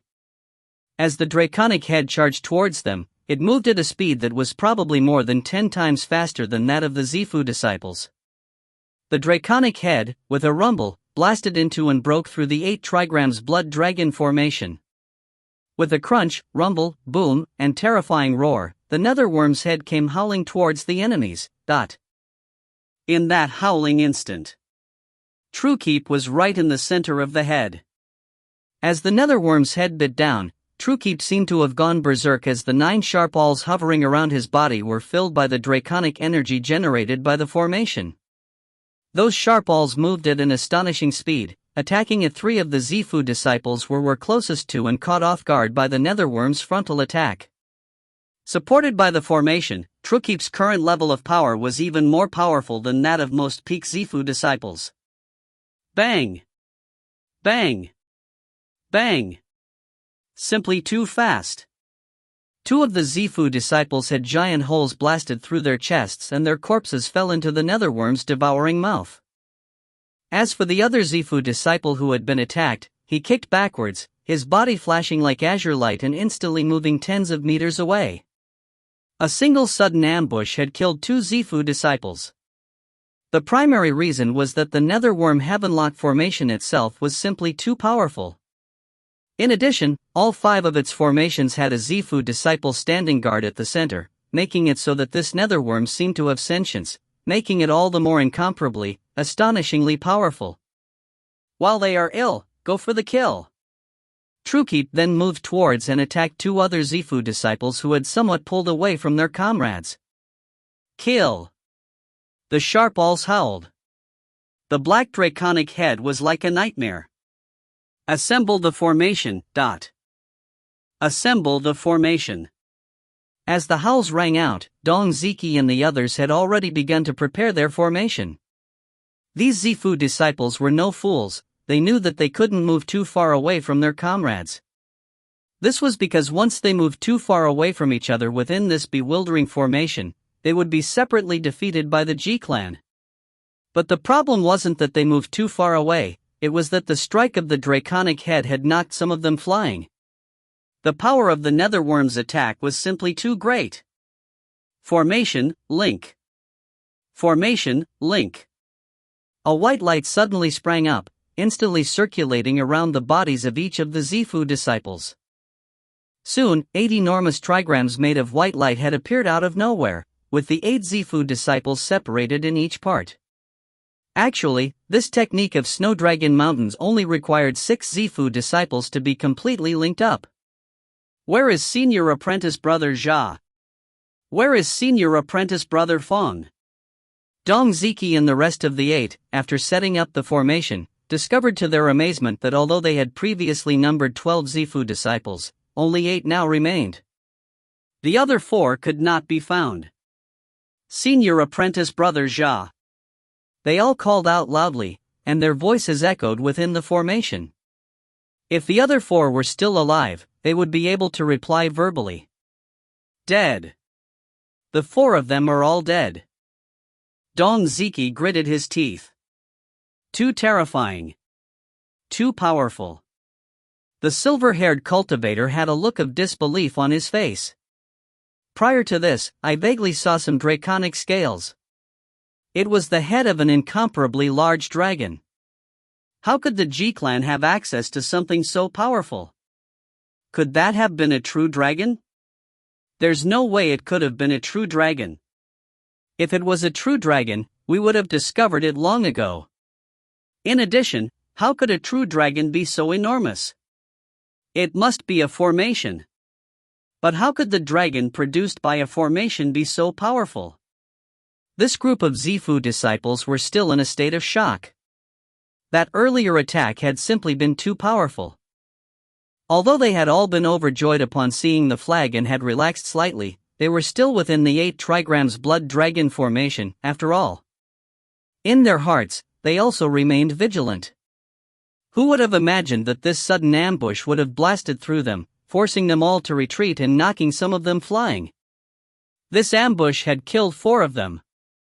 We can no longer see the formation flag either. Dong Ziki swept the surrounding area with his gaze. He was now unable to see the formation flag.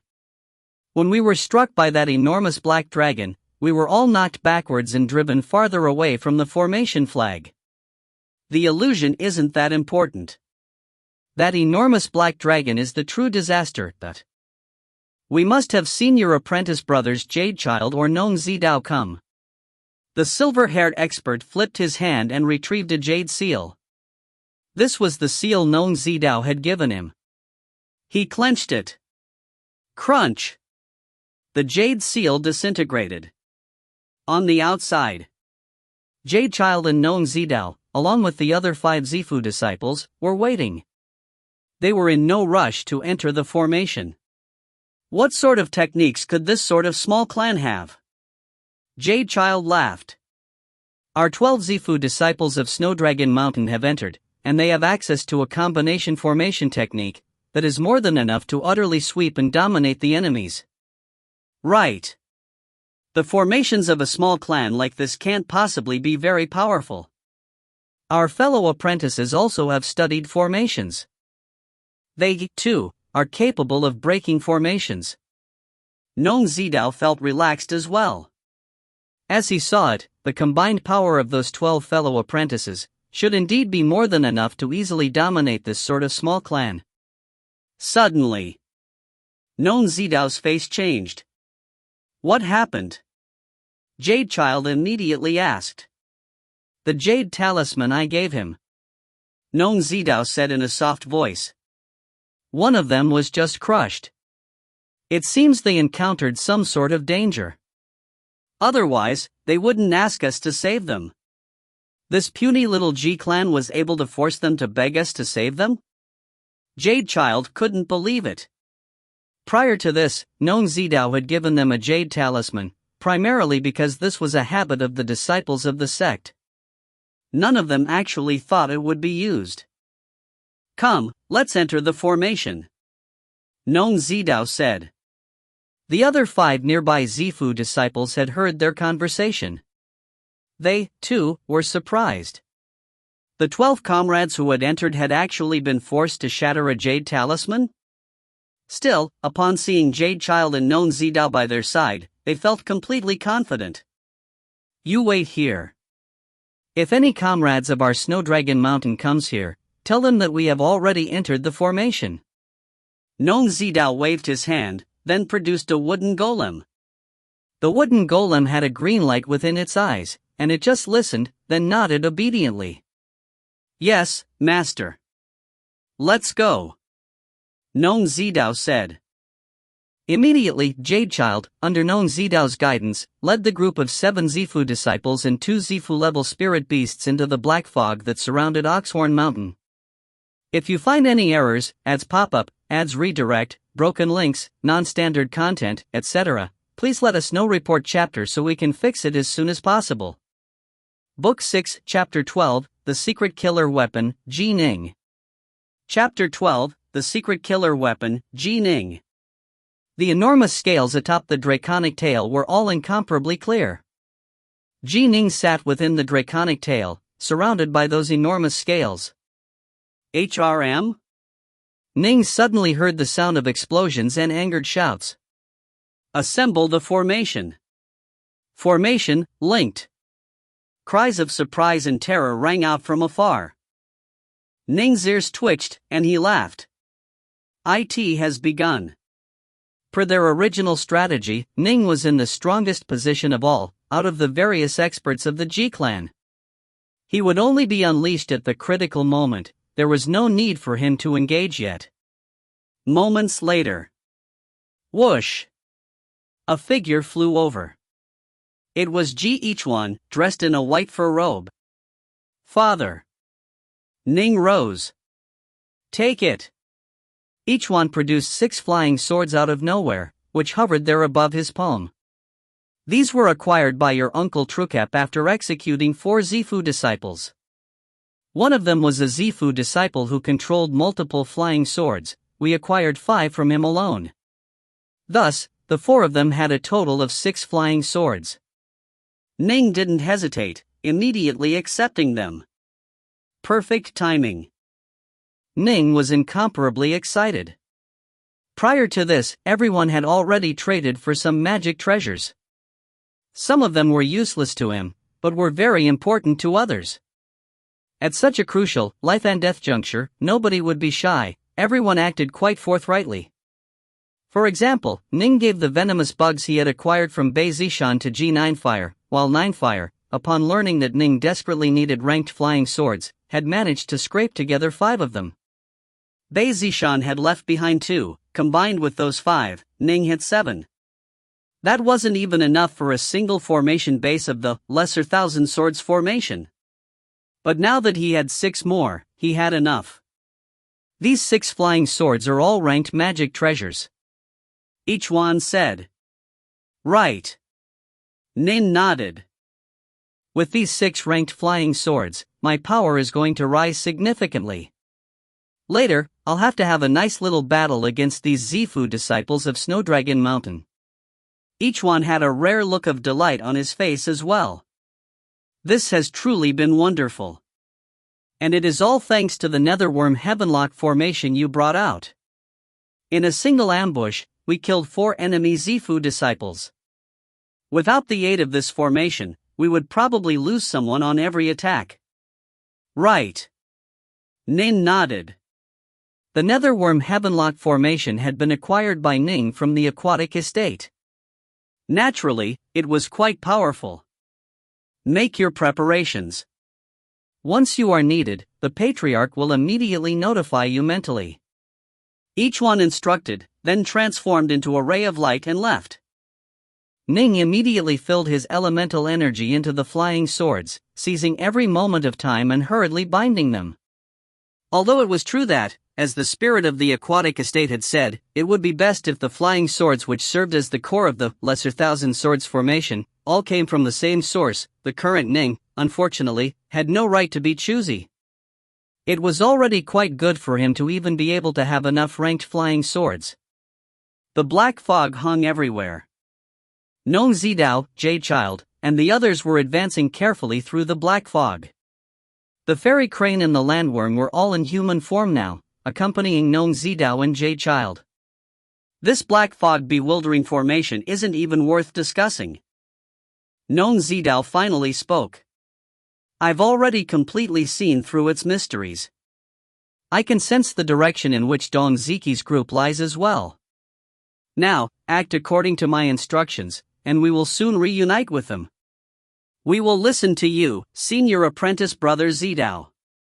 Senior Apprentice Brother Zidao is as formidable as ever.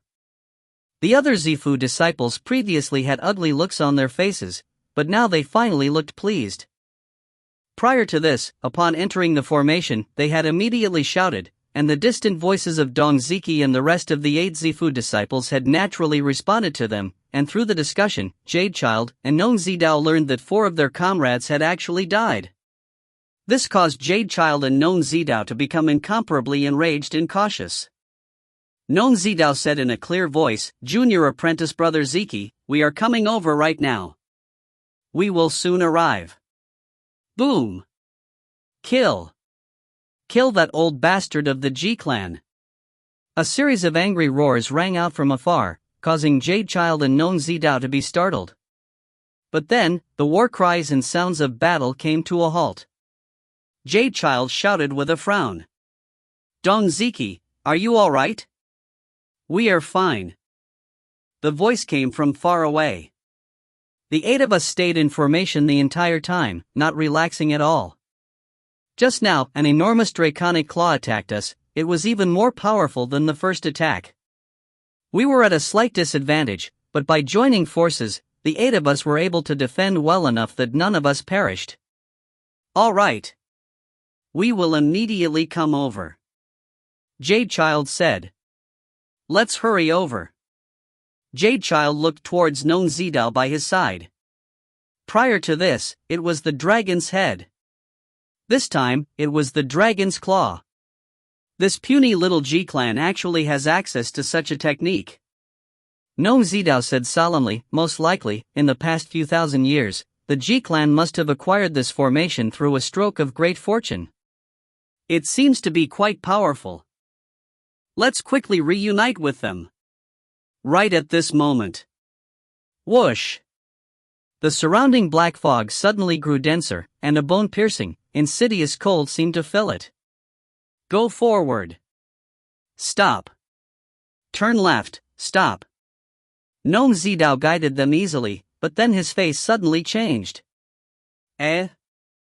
What is it?" They all looked towards him, awaiting his directions. It changed. Nong Zidao had an ugly look on his face. "There are multiple layers of formations, formations within formations.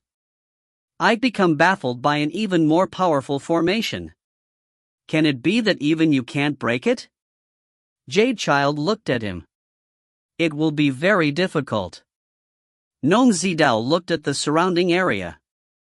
Waving his hand lightly, he could sense that insidious, bone-piercing chill within the fog.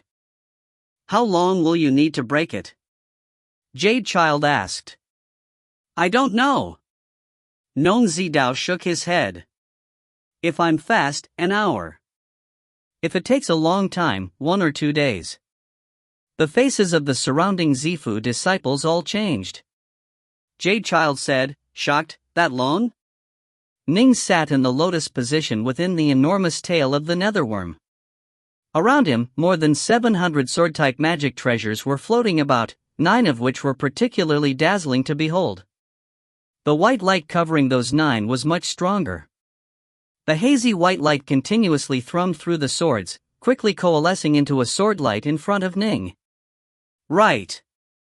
With these 9 ranked flying swords as a formation base, they can now serve as the core for the other 700 plus flying swords of my lesser thousand swords formation. The power clearly has grown dramatically. Ning revealed a look of delight. Only, the ranked flying swords put a lot of pressure on my soul as well. Unranked flying swords made up the majority of the lesser thousand swords formation. The difference between using them and using ranked flying swords in the lesser thousand swords formation was quite significant and apparent. The difficulty in controlling them rose dramatically, but so too did the power. I've only added 9 ranked flying swords. After gaining insight into my sword domain, my soul has grown much stronger. I'm still able to use the 9th level of the lesser thousand swords formation. Ning had the feeling that if he were to add a few dozen ranked flying swords or a few hundred ranked flying swords, the total number of swords he was able to control would drop sharply. "Ji Ning." A powerful voice echoed forth. "Patriarch." A look of delight appeared on Ning's face. We are in trouble now. Ninefire's voice rang out. What sort of trouble? Ning was worried as well. The second group of Zifu disciples of Snowdragon Dragon have just entered the formation. Amongst them there is one person in particular, Nong Zidao, who even I have heard of. Nong Zidao is extremely skilled in formations. He is able to easily defeat the Black Fog Bewildering formation, and so I was forced to use the Netherworm Heavenlock formation to trap and bewilder him. Ninefire transmitted. Ning's face changed. The Netherworm Heavenlock formation, it had the secondary effect of being a bewildering formation. It was far more exquisite than the G-Clan's own bewildering formations. They also have someone known as J-Child. I haven't heard of him, but his power is extremely great. Ninefire sent mentally. In our G-Clan, your power is the greatest, while the second strongest is our old servant, Ashing. Just now, when Ashing ambushed Dong Ziki's group of 8, Dong Ziki's group was able to maintain their formation, and Ashing wasn't able to do anything to them. However, I've discovered that J-Child and Nong Zidao haven't joined together in a formation. I ordered Ashing to attack as I thought we had an opportunity, but who would have imagined that despite riding on the claws of the Netherworm, Ashing was blocked off by J-Child alone. Blocked by him alone? Ning was shocked. He is extremely powerful. Ashing launched a sneak attack, then immediately retreated. Ninefire said. Right now, there are a total of 2 groups in the formation. The second group is clearly far more powerful than the first one. Thus, we need to immediately eradicate the first group, otherwise, if they combine, we won't be able to do anything against them. Nin nodded. You are the most powerful person in our group. Immediately go out and attack Dong Ziki's group. I will direct you. Prepare to listen to my commands. Ninefire said. At the same time, the black fog in front of Ning began to part, revealing a corridor. Wonderful. I've grown impatient long ago. Ning sprang to his feet, then shot forward at high speed through the corridor. Dong Ziki and the rest of the 8 advanced carefully, always maintaining their formation. That white glow surrounded the 8 trigrams which covered them. Fellow apprentices, be careful. This is the Netherworm Heavenlock formation. Nong Zidao's frantic voice rang out from far away. Netherworm Heavenlock formation? Dong Ziki and the others looked at each other, all of them seeming puzzled. The distant Nong Zidao said in a loud, frantic voice, we just suffered an attack from a draconic claw as well. Your senior apprentice brother, J-Child, forced it to retreat. I could immediately recognize this as being the Netherworm Heavenlock formation. This Netherworm Heavenlock formation is an ancient, powerful formation. There is a complicated version of the Netherworm Heavenlock formation, and a simplified version of it. According to legend, the Marquis of Stillwater has access to a heaven-ranked Netherworm Heavenlock formation. This formation which the G-Clan is using must be a simplified mortal rank formation. But even a mortal rank formation is astonishingly powerful. We are in true danger this time. We have to conserve our power, otherwise, we will be in danger of dying. Your senior apprentice brothers, J-Child and myself, will focus on breaking the formation. We won't be able to divide our attention and take care of you for now. Take care of yourselves, the 8 of you. Nong Zidao's voice echoed. Dong Ziki and the rest of the 8 looked at each other, their faces unsightly. For this formation to force Nong Zidao and J-Child to completely focus their efforts on breaking it, one could imagine how terrifying it was. I've never even heard of this Netherworm Heavenlock formation. Only someone like senior apprentice brother Nong Zidao, who has studied many formation manuals in the main sect, would know of it. How could the G-Clan have acquired such a powerful formation? Netherworm Heavenlock formation. The look on Dong Ziki's face was very ugly. We will do our best. Dong Ziki looked at his 7 comrades. This is a life and death battle.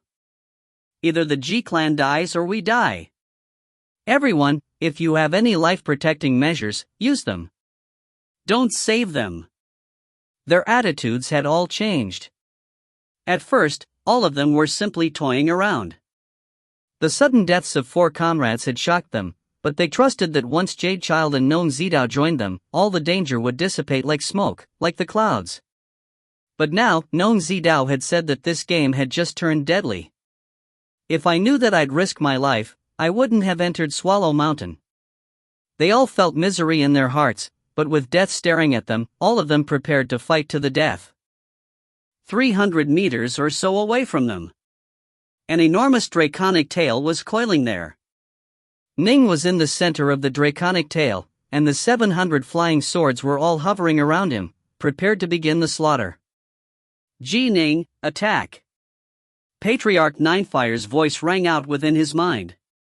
Kill! A fierce light flashed through Ning's eyes. Swoosh! Instantly, the entire, enormous netherworm whipped its tail out, and its tail struck forward towards those 8 nervous, guarded Zifu disciples. If you find any errors, ads pop up, ads redirect, broken links, non-standard content, etc., please let us know. Report chapter so we can fix it as soon as possible. Book 6, Chapter 13, Terrified by the Slaughter. Chapter 13, Terrified by the Slaughter. The black fog swirled about like mist. The 8 Zifu disciples of Snowdragon Mountain were constantly staying in their formation and moving about within it. This netherworm heavenlock formation, even senior apprentice brother Zidao is unable to break it. What else can we do? Let's just run around wildly. Senior apprentice brother Jade Child and Zidao are within this formation as well. Perhaps we might run into them. The 8 Zifu disciples clung to this hope as they advanced. They all clenched their various Dao seals in their hands, prepared to do battle at any moment. Suddenly, rustle! A gentle sprinkling of rain suddenly began to fall. The rain fell like fine, silken threads that were incomparably soft. Dong Ziki and the rest of the 8, upon suddenly encountering the rain, were greatly shocked. Rumble, a layer of white light appeared on their bodies, which directly blocked those ordinary drops of rain. It's simply rain. Don't make a fuss over nothing, the hawk-nosed cultivator said coldly. Why is there rainwater within this formation? Dong Ziki frowned.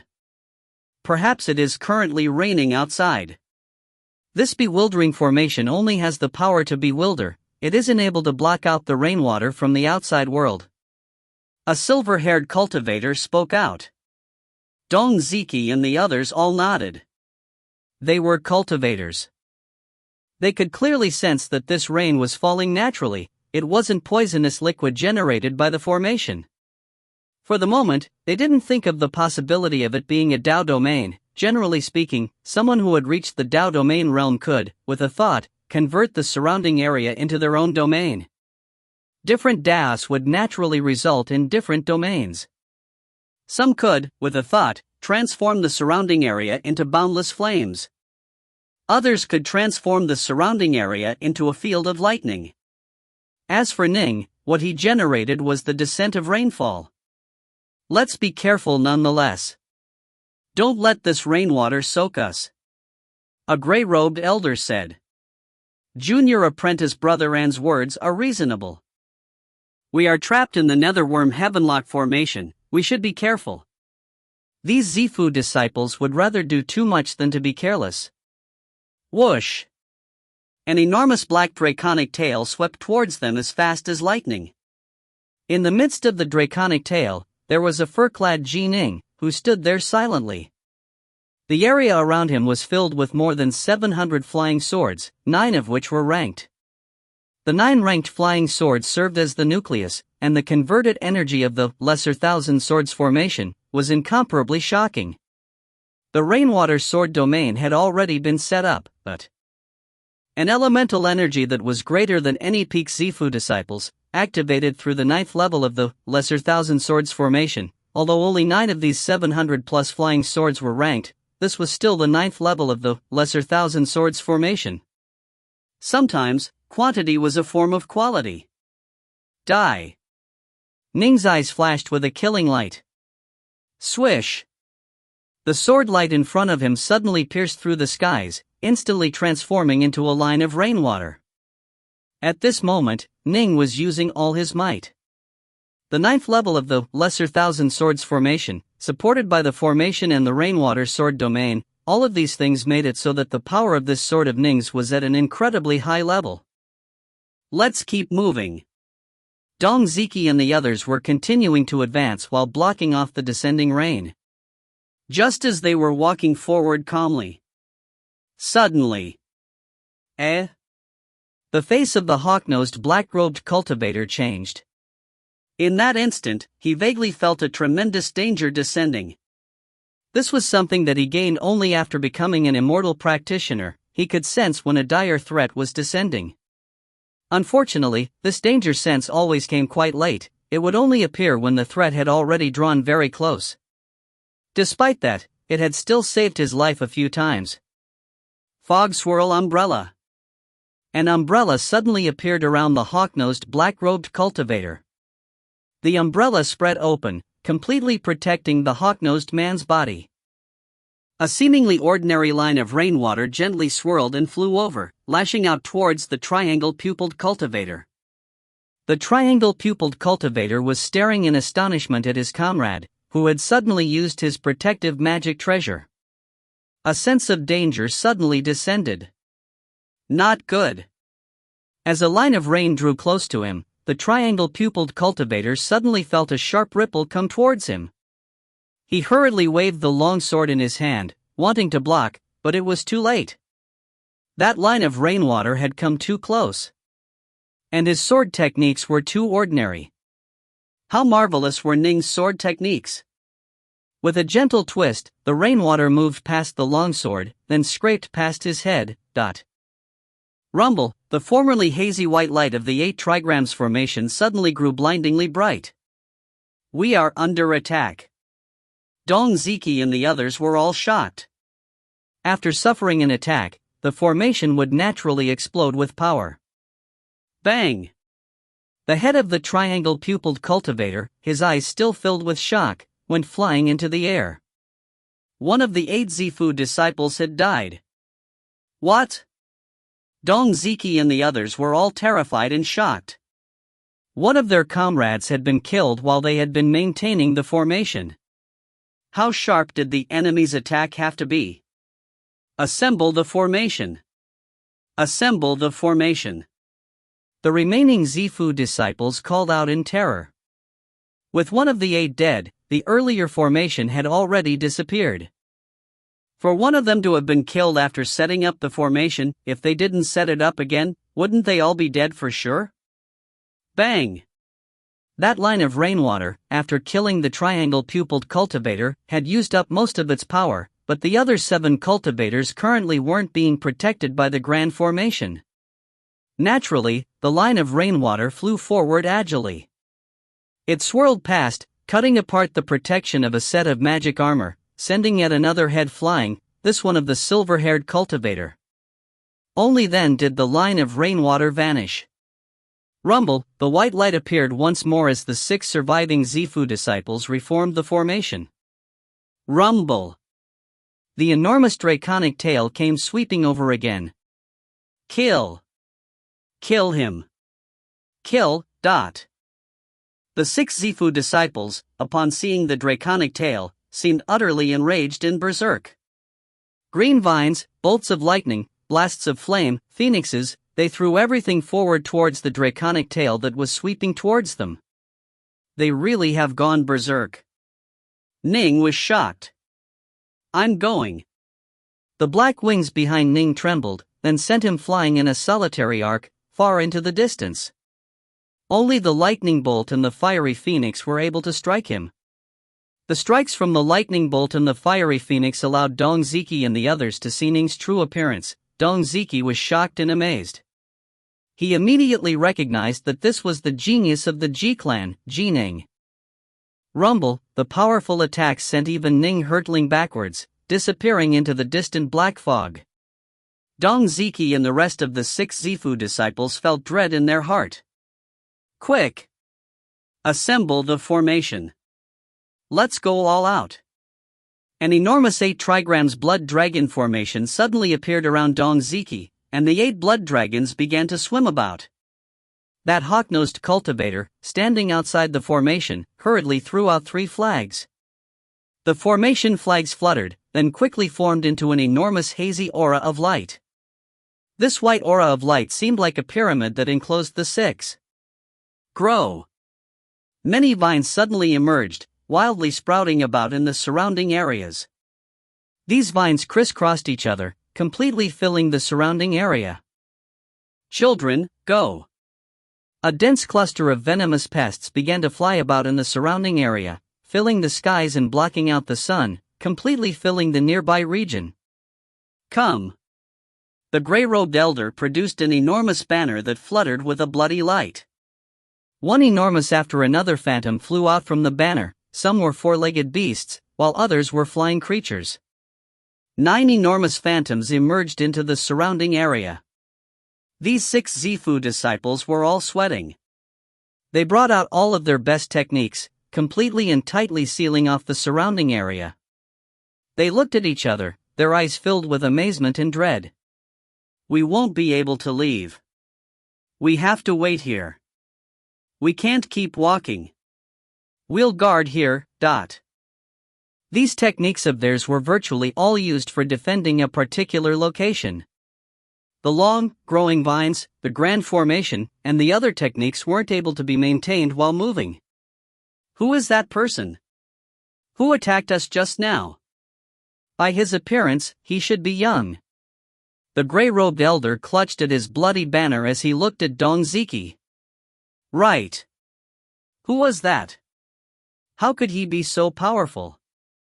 Before this, we suffered the attacks from the dragon's claw and the dragon's head. This should have been the dragon's tail. Why is it so powerful? The hawk-nosed cultivator looked at Dongziki as well. The other cultivators also stared at him. These people felt hatred. This was supposed to be an easy, relaxed journey. Who would have imagined that they had actually bitten down on such a terrifying, tough bone? First of all, they had even never heard of this netherworm heavenlock formation, only known Zidao had. The netherworm heavenlock formation was one thing, after all, the power of a formation depended on its users. They felt no fear towards those other 2 who had relied on the power of the formation to attack them. But that young, slender youth that had just appeared was truly terrifying. Even while maintaining their formation, he had still killed 2 of them. Dongziki said hurriedly, the G-clan has in total 6 fairly powerful figures. They are G9 Fire, Granny Shadow, an old servant, GH1, G Truekeep, and G Ning.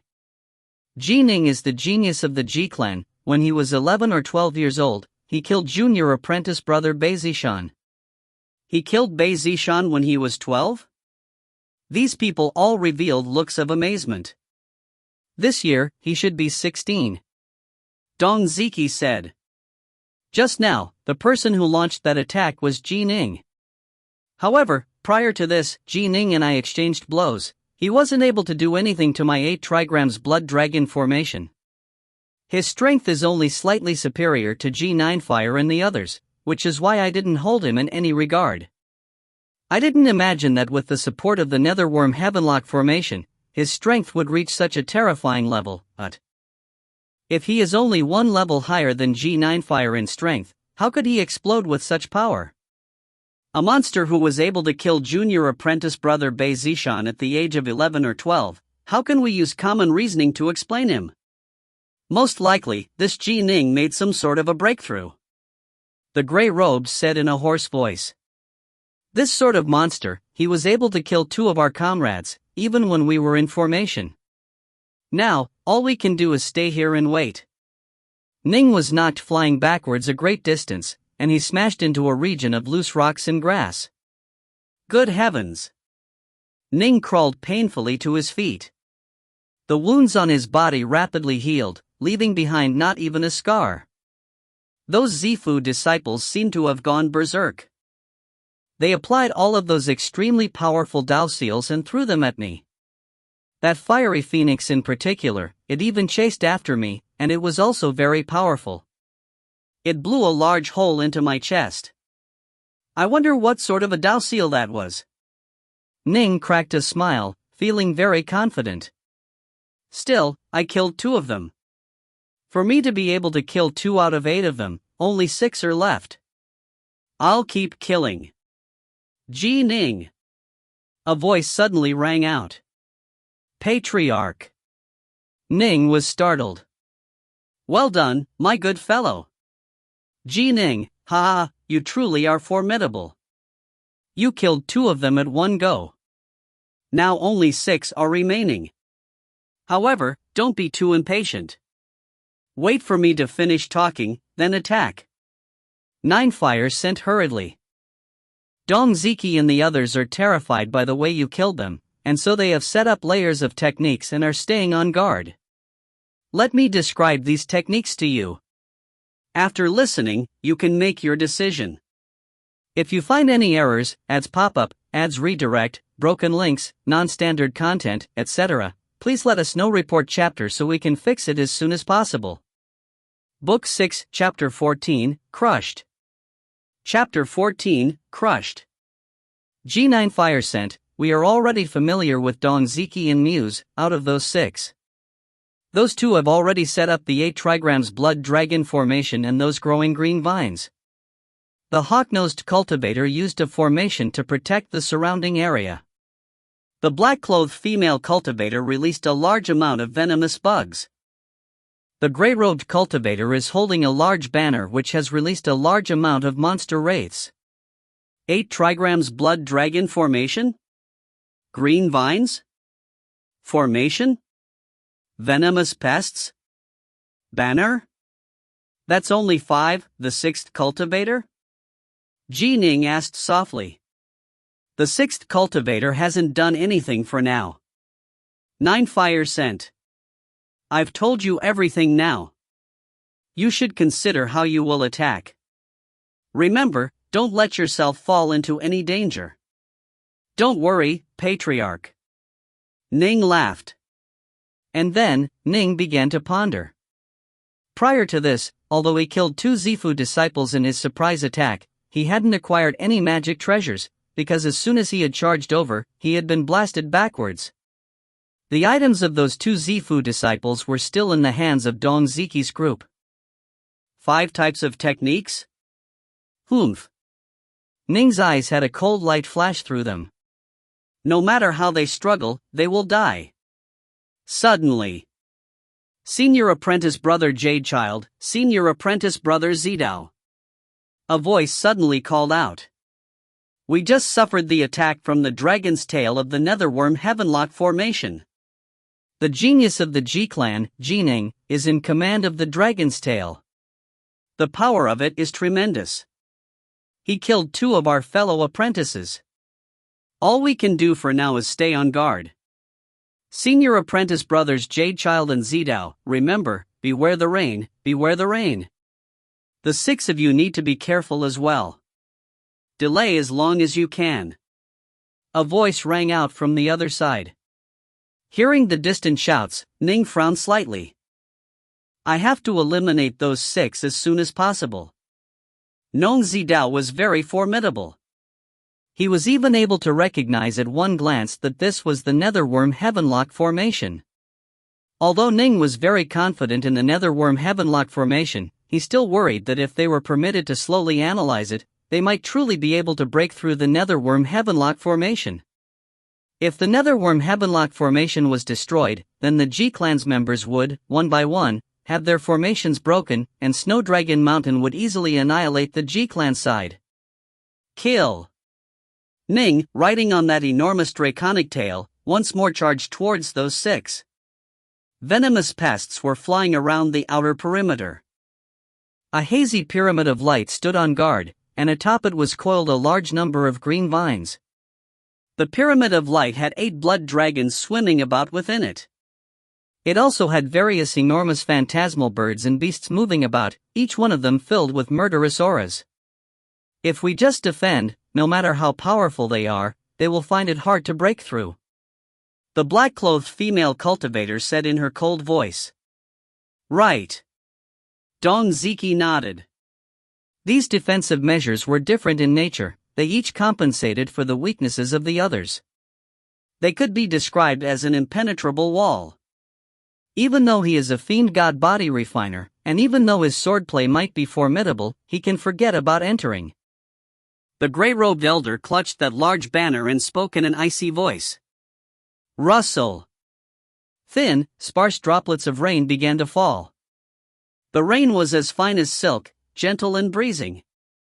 Drizzling rain and fog, these two were beautiful things, but the rain that fell in the midst of this black fog made the faces of Dong Ziki, Muse, the gray-robed elder, the black-robed woman, the hawk-nosed man, and the skinny man change. They grew nervous. He's coming. The rain came. Dong Ziki's group of 6 held their breaths. Prior to this, when the rainwater fell, 2 of their comrades were silently ambushed and slaughtered. Chop chop chop chop, the large number of venomous pests that had been swirling around the outside were suddenly chopped apart by the rainwater, one after another. The silk-like rain, every single strand of rain was as sharp as a knife. Countless lines of rain flew about, wildly chopping apart these pests. Rainwater was everywhere. Although there were many venomous pests, because they were outside the perimeter, many of them were instantly slaughtered. Every single line of rain contained a hint of the power of the Tao. Water Flame Lotus, this technique was developed based on control over natural fire and water, which Ning gained through his comprehension of the Tao. These lines of rain were also formed from natural water. Given Ning's comprehension of the Tao, their killing power approached that of the Water Flame Lotus now. To use them to break through the formation and kill these Zifu disciples wasn't practical, but to kill the venomous pests was simplicity itself. The venomous pests swarmed about in dense clusters. Naturally, each of them were individually weak. When Ning had battled against Bei Zishan in the past, he was able to effortlessly crush and kill many venomous pests with his Water Flame Lotus. Ning's insights into the Tao were now far greater than they had been in the past. Rustle, the rain continued to fall. Chirp chirp chirp, the flourishing swarm of venomous pests let out agonized cries, but then they were annihilated. The outer perimeter, which had been guarded by those dense clusters of venomous pests, had now become very clear. All of the venomous pests had been annihilated. The black-robed female cultivator's face was ashen. She said frantically, "Why didn't you let my bugs return?" Prior to this, when her bugs suffered the initial attacks, she had immediately wanted to control her bugs to make them fly back and hide within the pyramid of white light. The pyramid formation has been set up. How can we possibly disperse it for the sake of your venomous pests? The hawk-nosed cultivator shouted. The rainwater has already descended.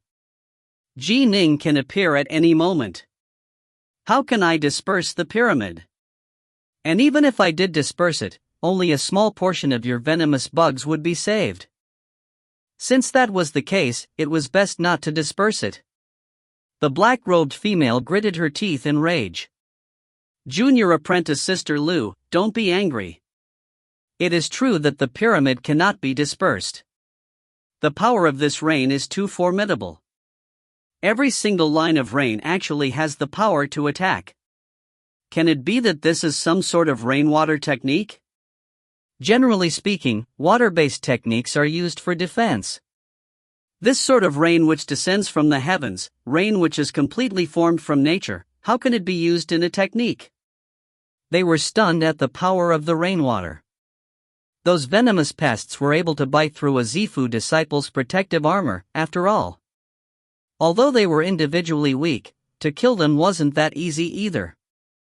Can it be a Tao domain? The gray-robed elder suddenly said slowly. Tao domain? Rainwater domain?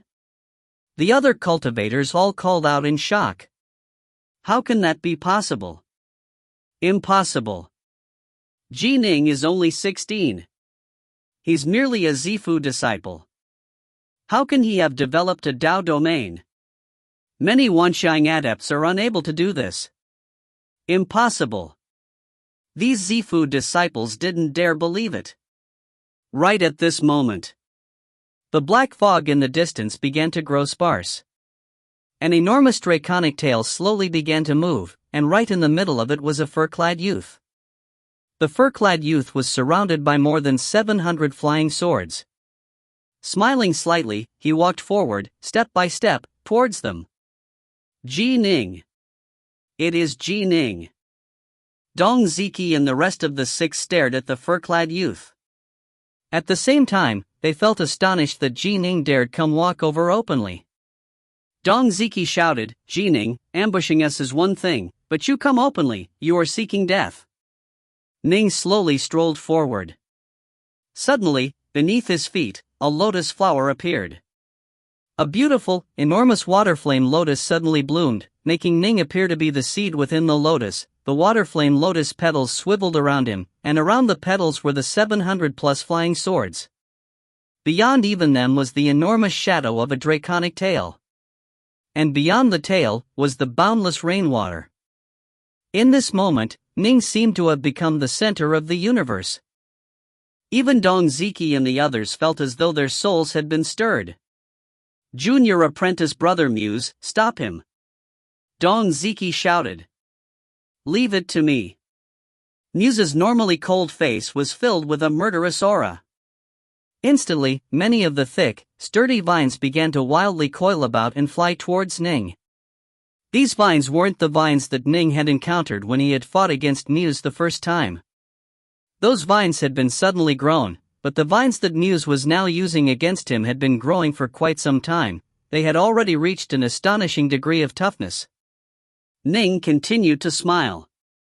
Russell, the enormous water-flame lotus swiveled about him.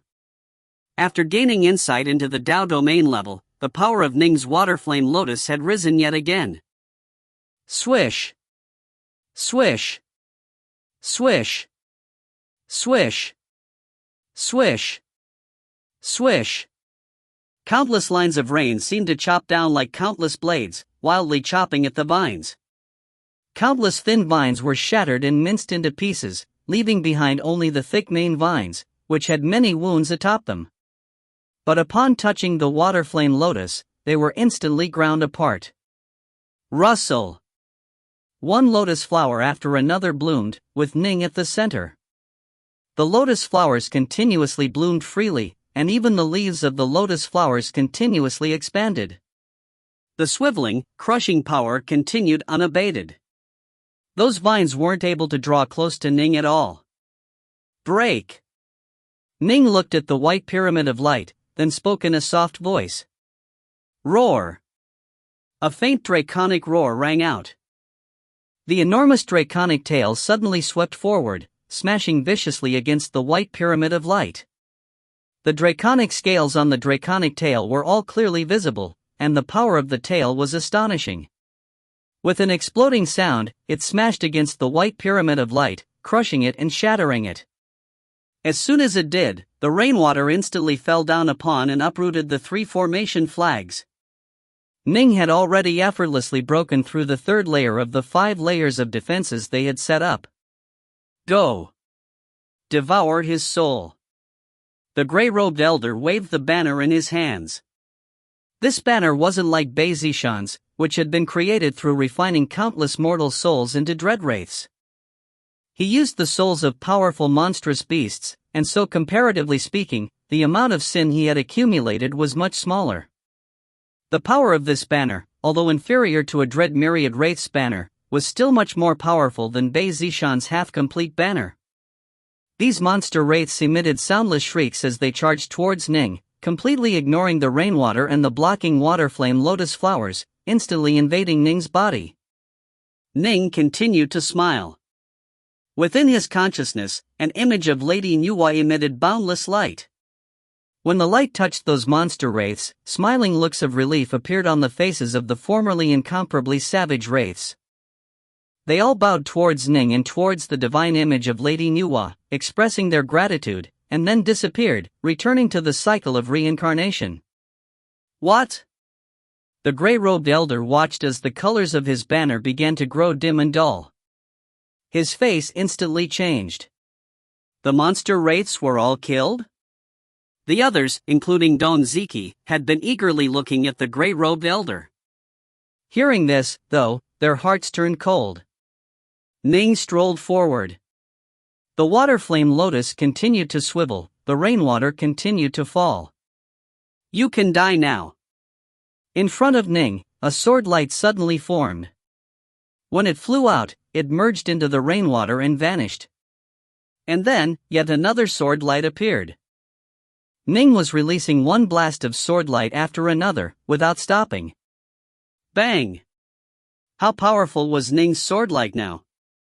A single sword light was enough to pierce through the 8 blood dragons and annihilate them all. As for the others, such as the gray-robed elder and the hawk-nosed man, they all began to howl savagely. They saw that their death had come. They all took their Dao seals or unleashed their magic treasures, preparing to go all out. Bang, boom. The rainwater that swirled around them seemed like a crushing wall of copper or a rampart of steel. The water flame lotuses continued to expand in layers as it attacked them. Ning had used everything available to him, and he completely crushed these 6 Zifu disciples. Bang! Accompanying a miserable, unwilling screech, Muse's head was the first to go flying. Ning had, at one go, unleashed 9 blasts of the Lesser Thousand Swords formation, swordlight, transforming them all into rainwater and merging them into the boundless rain of the surrounding region. He began to easily kill them, one by one. If you find any errors, ads pop up, ads redirect, broken links, non-standard content, etc., please let us know. Report chapter so we can fix it as soon as possible. Book 6, Chapter 15, Spare No One. Chapter 15, Spare No One. Junior Apprentice Brother Muse. Dong Ziki and the others, upon seeing Muse's head go flying, all turned cold. Prior to this, 2 of their group of 8 Zifu disciples had been killed despite being in formation by Ning. And now, their 6-man formation, Ning had shattered their layered protections, and for him to kill them now was indeed quite easy. Kill. Go all out against him. The hawk-nosed man, the gray-robed elder, the black-robed female cultivator, they all seemed to have gone mad. It wasn't that they didn't want to flee, trapped within the grand formation of the G-clan. Where could they flee to? Only by staying here did they have a chance to live. If you struggle, you'll just die tired. Ning walked forward, and the formerly savage, wildly coiling thick vines seemed to rapidly transform into nothingness. Swish! Swish! Swish! Swish! Swish! Swish! The rain dropped down like lines of silk. Within the rain, there were strands of Lesser Thousand Swords formation, sword light that had transformed into incomparably sharp rain. Ah! Although her body had been protected by that golden light, the black-robed woman's eyes suddenly widened as a sword light chopped straight through her neck, sending her beautiful head flying. Yet another one had died. Go die.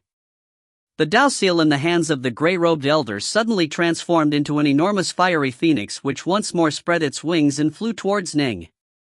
But a curtain of water formed from the rainwater around Ning blocked the advance of the fiery phoenix. Bang! An violent explosion blasted apart the watery curtain, and even Ning's water flame lotus trembled. Ning himself, however, continued to walk forward. Die! Ning stared at the gray-robed elder, whose face changed. He swung the banner in his hands backwards, because yet another strand of rain was striking towards him. Slash! A different strand of rain whipped past the gray-robed elder's forehead, piercing straight through his head. His eyes were filled with a look of terror, shock, and rage, and then, he collapsed. I simultaneously attacked you with 2 strands of sword light. Did you think you wouldn't die? With a thought, Ning then controlled the strands of sword light to strike towards the others. Junior Apprentice Sister Lu, Senior Apprentice Brother In, Junior Apprentice Brother Muse. Junior Apprentice Sister Lu, ... The remaining 3, the hawk-nosed disciple, Dong Ziki, and the skinny man, all had ashen looks on their faces. The 6 of them had lost 3 of their number in a flash. The power of those rain lines formed from sword light was simply too great, especially with the support of the formation and the sword domain. These were attacks of the Wanxiang adept level. For them to face these attacks by themselves was impossible. Ning. You will definitely die. Dong Ziki had gone berserk. He stared at Ning. You killed the disciples of Snowdragon Mountain. Snowdragon Mountain will not let things end here. You will definitely die. Snowdragon Mountain has many more disciples. We will definitely eradicate your G clan. The three of them had all gone berserk. Slash. Dot. The hawk-nosed man and Dong Ziki were simultaneously sliced at by 3 lines of rain formed from sword light. If they had only been struck by a single flash of sword light, they would have been able to resist, but 3 lines of rain formed from sword light swirled about them. How could they resist? Their foreheads were pierced through, and their eyes became filled with terror, anger, and disbelief. I, Dong Ziki, am the #1 expert of Swallow Mountain. I actually died in the hands of Ning. I'm unwilling to accept this. Detestable. If I had known, I wouldn't have come here. The two of them had both been heroic figures of their eras. Actually, if it hadn't been for the support of the Netherworm Heavenlock formation, given that Ning only had early-stage Zifu level energy, either of the two would have been able to battle with Ning for quite a long period of time. But with the support of the Great Formation, they died in a single exchange. Snick. The remaining person, the skinny man, had his neck severed as well, but then flesh grew out of his neck as it instantly healed. A fiend god body refiner? Ning lifted an eyebrow. Ning, can you spare my life? The skinny man took a step back and looked at Ning. Although he was a middle-stage fiend god body refiner, he no longer felt any confidence. The difference in power between them was too great. With the support of the formation and the rainwater sword domain, Ning absolutely had the power of a Wanxiang adept. He could crush him. Ning laughed softly. Given how far this has gone, you tell me. Will I spare you? Bang! The black wings on Ning's back trembled, and he suddenly shot towards the skinny man. Ning! The skinny man howled with rage as he gripped a long black staff in his hands. Ning, our Snowdragon Mountain will definitely annihilate your G clan and kill you. Slash. 3 flashes of sword light slashed across his body. Although the skinny man's body was durable, he was still quadsected by the sword flashes of the Lesser Thousand Swords formation. As for Ning, who charged towards him, the water flame lotus swiveled around him, grinding down that skinny man, making it so that the man's corpse was instantly ground into mincemeat. Although the mincemeat struggled to solidify into a whole, they were only able to resist the water flame lotus for a few breaths before completely dissipating. The surrounding area was now completely silent. The rain still fell in a drizzle, and the water flame lotus continued to slowly swivel back and forth.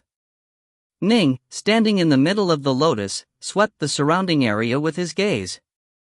Dong Ziki and the others lay fallen on the ground, none of them breathing, all of them dead. Dead. Ning said softly. This group of Zifu disciples has been completely exterminated. Only the other group of Zifu disciples remain. 2 badges of Zifu disciples from Snowdragon Mountain had entered the formation. The first batch of 12 Zifu disciples had been completely annihilated. It wasn't that they were weak, it was that Ning was too powerful. Although, for the G clan, even though they had the help of the Netherworm Heavenlock formation, for them to kill these 12 was still quite hard. Prior to this, when Ji Trukeep and the old servant Xing had tested their attacks, they found that aside from being able to kill those 4 people in the first ambush, they were no longer able to achieve much success after Dong Ziki's group of 8 had set down their formation. As for Ning, he was able to use the Netherworm Heavenlock formation to make up for his own weakness in elemental energy. He also had the Lesser Thousand Swords formation, and his Rainwater Sword domain, which allowed his power to reach the Wanxiang adept level. And this was what had allowed him to crush them and slaughter them all. Halfway up the mountain, G9 Fire, in control of the Netherworm Heavenlock formation, revealed a look of shock and amazement on his face. He was so excited, his entire body was trembling. Patriarch? The nearby G1 looked at 9 Fire. Victory! Ning won. 9 Fire was incomparably agitated. Dong Ziqi's group has been completely killed by Ning. The first group of 12 Zifu disciples of Snowdragon Mountain has been completely annihilated. None are left. Each one, hearing this, felt his heart tremble as well. The first group is completely dead? Right. 9 Fire nodded repeatedly. They were both excited as well as in a state of disbelief. They were merely the G clan, after all, just a clan of the Swallow Mountain region. What they faced was an enormous organization, Snowdragon Mountain. The enemy's group of Zifu disciples who had hastened over here would have utterly terrified any ordinary clan. Even 9 Fire had only wanted to delay until an celestial envoy of the Grand Xia dynasty arrived. They hadn't thought that they would actually be able to kill 12 Zifu disciples in a row, without a single member of the G clan dying. Now, only one remains. 9 Fire said. Jade Child and Known Zidao's group of Zifu disciples. Once we kill them, our victory is assured. Each one said hurriedly. Known Zidao in particular. If we kill Known Zidao, I refuse to believe that Snowdragon Mountain would be able to find a second expert in formations in a short period of time. The second group holds Jade Child, Known Zidao, and others. As long as Known Zidao dies, our G clan will have one for certain. 9 Fire nodded as well. Snowdragon Mountain might have other Zifu disciples who would hasten over. But experts in formations were rare. Known Zidao had only come to give face to Jade Child. In the region nearby Swallow Mountain, aside from Known Zidao, Snowdragon Mountain had no other experts who were particularly skilled in formations. Within the Netherworm Heavenlock formation, an abyssal aura wafted about. Known Zidao was frowning as he was analyzing the Netherworm Heavenlock formation. He seemed to have completely absorbed himself in calculating the positions of the Netherworm Heavenlock formation. The other Zifu disciples all stared around them, on high alert. Jade Child stood by Known Zidao's side, with the aura of a general who would block anything and everything which came. Suddenly, Ning. It is Ning. Junior Apprentice Brother Muse, stop him. A series of shouts rang out from afar. Go all out against him. Junior Apprentice Sister Lu, Senior Apprentice Brother In, Junior Apprentice Brother Muse. Fierce, grief-stricken shouts rang out from afar. Ning, you will definitely die. Ning, our Snowdragon Mountain will definitely annihilate your G clan and kill you. A berserk, desolate curse rang out. And then, utter silence. There was no longer any sound that could be heard. Known Zidao had already opened his eyes, and a look of utter solemnity was in Jade Child's gaze. The other nearby Zifu disciples all had extremely ugly looks on their faces. Junior Apprentice Brother Dong. Jade Child called out in a loud voice which echoed within the formation. No voice replied. Not a single voice. Dead. Known Zidao said hoarsely. All dead. We, Senior Apprentice Brother Zidao. Senior Apprentice Brother Jade Child, the red-haired cultivator stuttered. The other cultivators all looked towards Jade Child and Known Zidao. Prior to this, there had been 12 Zifu disciples in that group, but all of them had been killed. How could they not worry? How could they not feel uneasy? Jade Child growled, obey my orders. Junior Apprentice Brother Zidao, continue analyzing the formation. Fairy Crane, Landworm, continue to protect Junior Apprentice Brother Zidao. Myself and the rest of the 6, we will set up the formation and protect Junior Apprentice Brother Zidao. Yes. Instantly, the formation lit up. All you need to worry about is defense. Jade-child's eyes were glowing with a golden light as he swept the surrounding area with his gaze. If that Ning truly does come, let me handle him. We'll entrust everything to you, senior apprentice brother Jade-child. Nong Zidao said. At the same time, he set up 8 formation flags within an area of 10 meters. A black tower of light instantly sprang up, layering protections around him. The only people within the black tower of light was Nong Zidao, the landworm, and the fairy crane. Don't worry. Jade-child's eyes were calm, but his baleful aura surged to the heavens. As someone who had become a peak Zifu-level fiend god body refiner long ago, and one who trained in a divine ability and thus was able to fight at the Wanxiang adept level, how could he fear Ning? The golden crow hung high in the sky. Within the governor's mansion, inside an enormous city. One of the 2 elders of the Dong clan, Dong Fanyu, was seated there. Next to him there was a youth, who laughed and said, "Senior Dong, please wait momentarily. The patriarch will arrive shortly." No rush, no rush. Dong Fanyu laughed as well. For members of Snowdragon Mountain's Swallow Mountain branch had gone out to invite people, the 2 elders of the Dong clan, Muse, and Jun Yanxiong. Of the 4, Muse had gone to invite Jade-child and Nong Zidao, which he felt was enough, and so he had returned earlier. Based on their original plans, each of them needed to invite roughly 10 or so Zifu disciples. The 2 elders of the Dong clan and Jun Yanxiong had invited many, but some of the Zifu disciples they wished to invite had already gone to Snowdragon Mountain. Thus, they continued to go out and invite more, only after each of them had successfully invited 10 over would it be enough. They had no idea as to what was happening in Swallow Mountain. Senior apprentice brother Fanyu. A deep voice rang out. A silver-robed, middle-aged man walked out. Last time I saw you, senior apprentice brother, you were back at Swallow Mountain. In the blink of an eye, more than 100 years have gone by. Earlier, senior apprentice brother, you told my subordinates that there is something important you wish to discuss with me. What is it? A wonderful affair. Dong Fanyu's face was all smiles. If you find any errors, ads pop up, ads redirect, broken links, non-standard content, etc. Please let us know. Report chapter so we can fix it as soon as possible.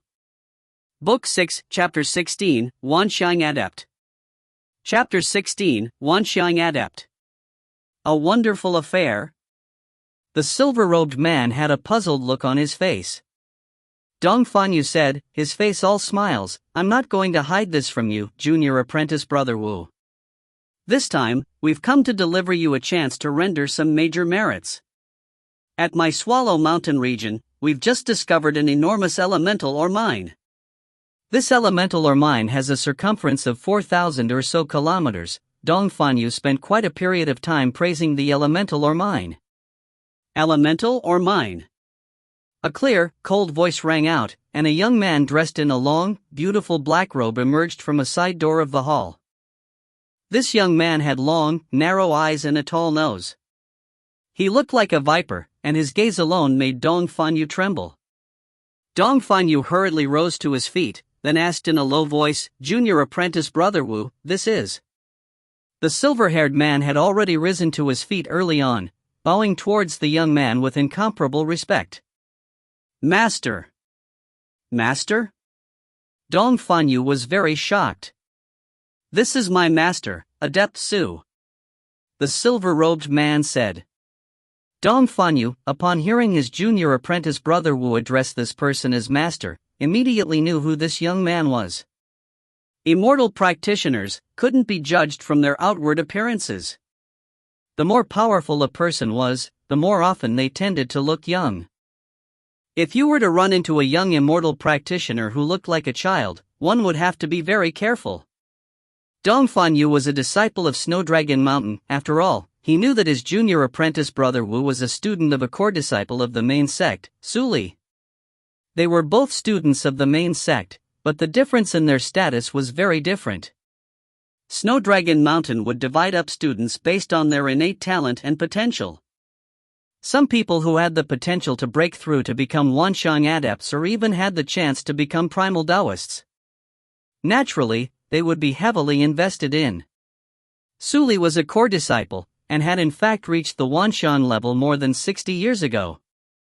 Dong Fanyu pays his respects to Adept Su. Dong Fanyu immediately bowed and saluted. You were speaking of an elemental or mine? Adept Su said calmly. Your Swallow Mountain branch actually discovered an elemental or mine, so why have you come to invite my disciple?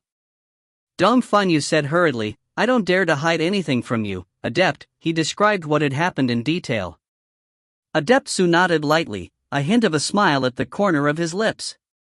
So that's how it is. I didn't expect that on this leisure trip of mine, I would encounter this sort of wonderful affair. Wu Qi, accompany your master on a trip to Swallow Mountain and take over the elemental or mine. Dong Fanyu said, delighted and surprised, Adept, if you go, then this matter will be settled. But although he was delighted on the outside, he was cursing inwardly. Discovering the elemental or mine was a great accomplishment, but if the Swallow Mountain branch was actually able to take it over, that would be an even greater one. But for a Wanxiang adept to now intervene, Wanxiang adepts were extremely important members of Snowdragon Mountain. After all, the highest-ranking primal Taoists rarely involved themselves in worldly matters. Thus, for Adept Su to intervene and take over the elemental or mine meant that when the main Snowdragon Mountain sect divided up accomplishments, the percentage that Adept Su would receive would be very high. For a Wanxiang adept to intervene, it meant that every single Zifu disciple would lose a majority of their potential rewards, but how could a puny G-clan necessitate a Wanxiang adept to intervene? Dong Fanyu felt misery in his heart, but on the surface, he looked incomparably excited. He didn't dare say a single word of complaint. Adept Su gave this old fellow surnamed Dong a sidelong glance. He couldn't care less about him. Come. Let's go to Swallow Mountain. Whoosh! A sailboat suddenly appeared beneath his feet. Adept Su, Wu Qi, and Dong Fanyu all boarded the ship. Wu Qi then sent a message to the Zifu disciples of his own clan, I'm making a trip to Swallow Mountain. I will return in a few days. Swoosh! A white sail fluttered atop the sailboat, and then it transformed into a streak of light, piercing through the skies at an astonishing speed. So fast. Dong Fanyu was in a state of shock. This was the first time he had flown on a flying magic treasure controlled by a Wanxiang adept. We'll only need 2 hours to reach Swallow Mountain. Adept Su said calmly. Swish! The sailboat left behind just a speck of light in the horizon, then completely disappeared. As for Dong Fanyu, he didn't go invite any other Zifu disciples. After all, since a Wanxiang adept was taking part, why bother go asking any Zifu disciples to come? Within an ancient city. Within a hall that was in a rather remote location. There were 5 jade strips glittering with azure light. The jade strips were all the size of a palm and very slender, seemingly quite exquisite. There were 2 servants seated within the hall. They were chatting amongst each other, bored. Bang! Bang! 2 of the jade strips suddenly shattered, one after the other. The 2 servants were both startled. What was that? Was that a mouse? How odd. They looked around with mystified looks on their faces. And then, one of them saw that 2 of the jade strips in front of them had completely shattered. He was so terrified that his face changed. Life, the other servant, seeing the look on his face, couldn't help but mumble, why are you so scared? This is the governor's estate. How could there be any Dange, life, he, too, stared in terror at the shattered jade strips. The life tablets. The life tablets are shattered. The 2 servants stared at each other, their eyes filled with shock and terror. Quick, report this, The 2 of them charged out wildly. This was a major event. Just moments later. Whoosh! A ray of light surged into the skies, and standing above the ray of light was an old man with triangular pupils. His eyes were filled with savagery as well. 2 Zifu disciples died? What exactly is going on in Swallow Mountain? The life tablets are shattered. Life tablets. In the instant that Ning killed those 8 Zifu disciples, in the commandery cities around the Swallow Mountain area, one clan after another discovered that life tablets of their Zifu disciples had just shattered. If the life tablet was shattered, that meant the Zifu disciple was definitely dead. Naturally, these clans were shocked and enraged. Some of the other Zifu disciples even began to fly at high speed towards Swallow Mountain. Within Swallow Mountain, Oxhorn Mountain, located 800 kilometers outside of the city of 10,000 Swords. The entire area was covered with black fog. Ning stood there, and around him was a group of Zifu disciple corpses, including Dong Ziki's. HRM? Ning frowned. He could sense a savage, fierce aura constantly pouring into the Dark North swords in his hands. Earlier, he had relied on the Lesser Thousand Swords formation to kill, but to be safe, Ning had also kept the Dark North swords in his hands. However, that ferocious aura coming from the corpses actually was drawn into the Dark North swords. The Dark North swords are weapons that have undergone the Fiend God blood-forging rites. They are able to absorb baleful auras, murderous auras, necromantic auras, but you have to personally kill someone. Ning understood this. The boundless earth was filled with baleful auras in many places. For example, when Bei Zishan had tortured countless people to death, that place became filled with a tremendous amount of baleful auras and murderous auras. But because those countless people hadn't been killed by Ning hadn't been able to absorb those baleful auras. But Ning had personally killed all 8 of these Zifu disciples. The Dark North swords were able to actively draw from them. How strange. Why is it that they can only absorb the baleful auras created by those I personally killed, and not other baleful auras? Ning shook his head inwardly. He thought back to the Fiend God rites of bloodforging, and to that ancient, powerful aura which descended that was unfathomably more exalted than even the Tao. It makes sense. If it can grow just by absorbing any type of baleful aura, then it would be far too easy for blood-forged weapons to grow in power. In my body. Ning lowered his head. Surges of savage auras were constantly entering his body, or, to be more precise, Ning's Zifu within his body was drawing it all in. Within the Zifu, that region which was filled with violet energy in the shape of a lake.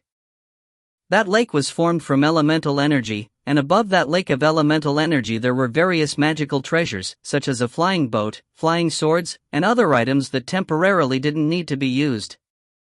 Amongst them was one of the Dark North swords, which hovered there. Given that he was holding 2 of the Dark North swords in his hands, there was one of them that was still stored within his body. Before establishing the Zifu, there was no way for a person to store magic treasures within the body. But upon doing so, ranked magic treasures and the blood-forged weapons could be stored into his body. As for those unranked magic treasures, there was no way they could be drawn in. Crackle! The 3 Dark North swords. 2 were outside, 1 was within his Zifu. They shared the baleful auras, wildly devouring them. As they did so, on the surface of the Dark North swords there appeared a common character, from the Fiend God language, kill. The Dark North swords themselves were evolving. After they had undergone the rites of blood forging, this was the densest collection of baleful auras which the Dark North swords had ever devoured. After all, the baleful aura generated from killing a Zifu disciple was far denser than the aura generated from killing 10,000 ordinary mortals. All done. Moments later, the 3 Dark North swords all emerged to hover in front of Ning. The glow of the Dark North swords seemed to be even deeper. He used his divine will to control those 3 Dark North swords to slice through the air. Swish, swish, swish. Ning even stretched out his palm to allow the Dark North swords to slice against it. 3 wounds appeared, then rapidly closed. They did indeed grow much sharper. Ning revealed a look of surprise and delight. It seems that to nurture these powerful blood-forged weapons, there really is a need for much slaughter. Ning, by nature, disliked wanton killing, but if someone was to violate and offend him and give his G-clan no chance for survival, Ning wouldn't show a hint of pity. Patriarch, Ning said. How should I attack the other group of Zifu disciples? Ning. Patriarch Ninefire sent back. The other group has a total of 7 Zifu disciples and 2 Zifu spirit beasts. The most powerful of them are Nong Zidao and Jadechild. Nong Zidao is a formations expert, he isn't frightening in open battle. The other Zifu disciples, even combined, are unable to do anything to you. The biggest problem for you will be that Jadechild. Jadechild? Nin nodded lightly. Jadechild should be in Fiend God Body Refiner. I am always watching him. From their conversations, I can tell that they are very confident in Jadechild. They know that 12 Zifu disciples have died, yet still have full trust in Jadechild. I also heard those Zifu disciples mention the phrase divine ability. If my guess is correct, Jadechild should be a peak Zifu disciple who has learned a divine ability. Ninefire sent. A peak Zifu key refiner who has a divine ability, his power will absolutely be at the Wanxiang adept level. You must be careful. Nin nodded. Wanxiang adept level? By relying on an elemental energy that was more powerful than the peak Zifu level, the Rainwater Sword Domain, and the Lesser Thousand Swords Formation, Ning, too, could be said to have the combat ability of a Wanxiang adept. The enemy was a Fiend God Body Refiner and had a divine ability? If you can't kill Jadechild, do your best to kill Nong Zidao. Ninefire sent. Nong Zidao is their one and only formations expert. As long as Nong Zidao dies, there is no way they will be able to defeat our Netherworm Heavenlock formation. We will still be able to hold on until the Grand Xia Dynasty's celestial envoy arrives. Fine. Nin nodded. I understand. Whoosh. Ning waved his hand, and a large number of storage-type magic treasures, flying swords, wings, banners, and other magic treasures appeared. These were all magic treasures that had been left behind by these 8 Zifu disciples. I'll first retrieve all the ranked flying swords these people carry. After I bind all of them, perhaps my Lesser Thousand Swords formation will gain further in power. And then, at full strength, I will go battle that Jadechild. Ning's eyes were filled with a killing intent. If you find any errors, ads pop up, ads redirect, broken links, non-standard content, etc., please let us know. Report chapter so we can fix it as soon as possible. Book 6, Chapter 17, Ning Battles Jadechild, Part 1. Chapter 17, Ning Battles Jadechild, Part 1. A sailboat was sailing through the endless horizons of the sky. Adept Su Li, Dong Fanyu, and Wu Qi were seated in the sailboat. Dong Fanyu suddenly pointed in surprise towards the distance. That's junior apprentice brother Lu. From afar, a ray of light was advancing at high speed, but clearly it was far slower than them. He seems to be headed towards Swallow Mountain as well? Wu Qi was surprised. Apprentice nephew Lu? Adept Su Li revealed a rare smile on his face. Instantly, that flying sailboat drew closer to the ray of light. A few breaths later, it had moved next to it. The ray of light had a middle-aged man standing atop it. The middle-aged man had a hint of urgency in his eyes. Upon seeing the sailboat block his way, he was forced to slow down. But upon seeing Adept Su Li standing atop the sailboat, he immediately bowed with respect. Lu Huang greets Uncle Master Su. I didn't imagine I'd run into you here, Uncle Master. Upon seeing Dong Fanyu by Adept Su's side, Lu Huang's eyes instantly turned red, and he roared angrily, "You old bastard, Dong Fanyu. What's this about, apprentice nephew Lu?" Adept Su asked. Junior apprentice brother Lu, previously, I went to visit you and we chatted happily. Why do you curse at me upon seeing me now? I came to deliver to the Lu clan a chance to obtain a great merit.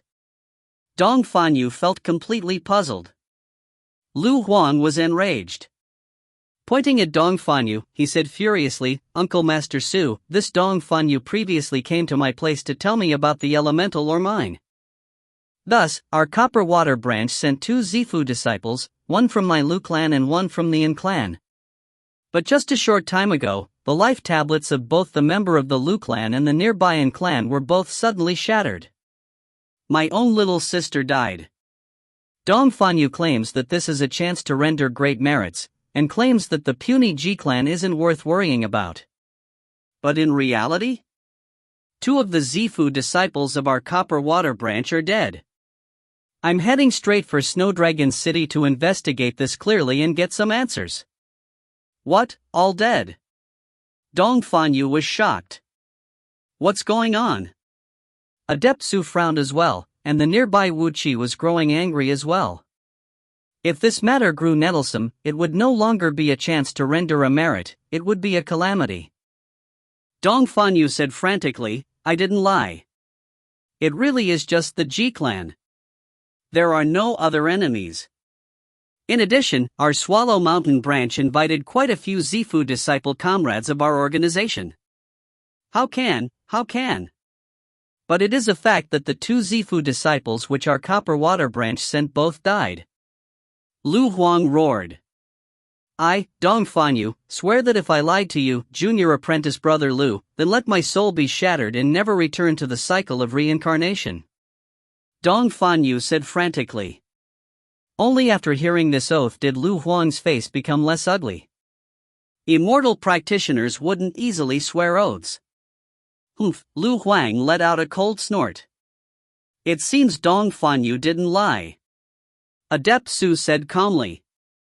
That means something happened at Swallow Mountain. Apprentice nephew Lu, follow me there. Adept Su no longer seemed as casual as before, instead, he was a bit cautious. Swish! The sailboat immediately pierced through the skies, advancing towards Swallow Mountain at high speed. Oxhorn Mountain. Within the Netherworm Heavenlock Formation. Ning was seated in the lotus position. Flying swords were hovering around him. When he had previously killed those 8 Zifu disciples, he had searched their storage magic treasures, and had found 15 flying swords. The most pleasant surprise for Ning was that the Hawk-Nosed Cultivator's storage treasure actually held a total of 9 flying swords, and it seemed as though those 9 flying swords came from the same source. They all carried a frigid, icy aura. Upon finding this, Ning was immediately overjoyed. Good.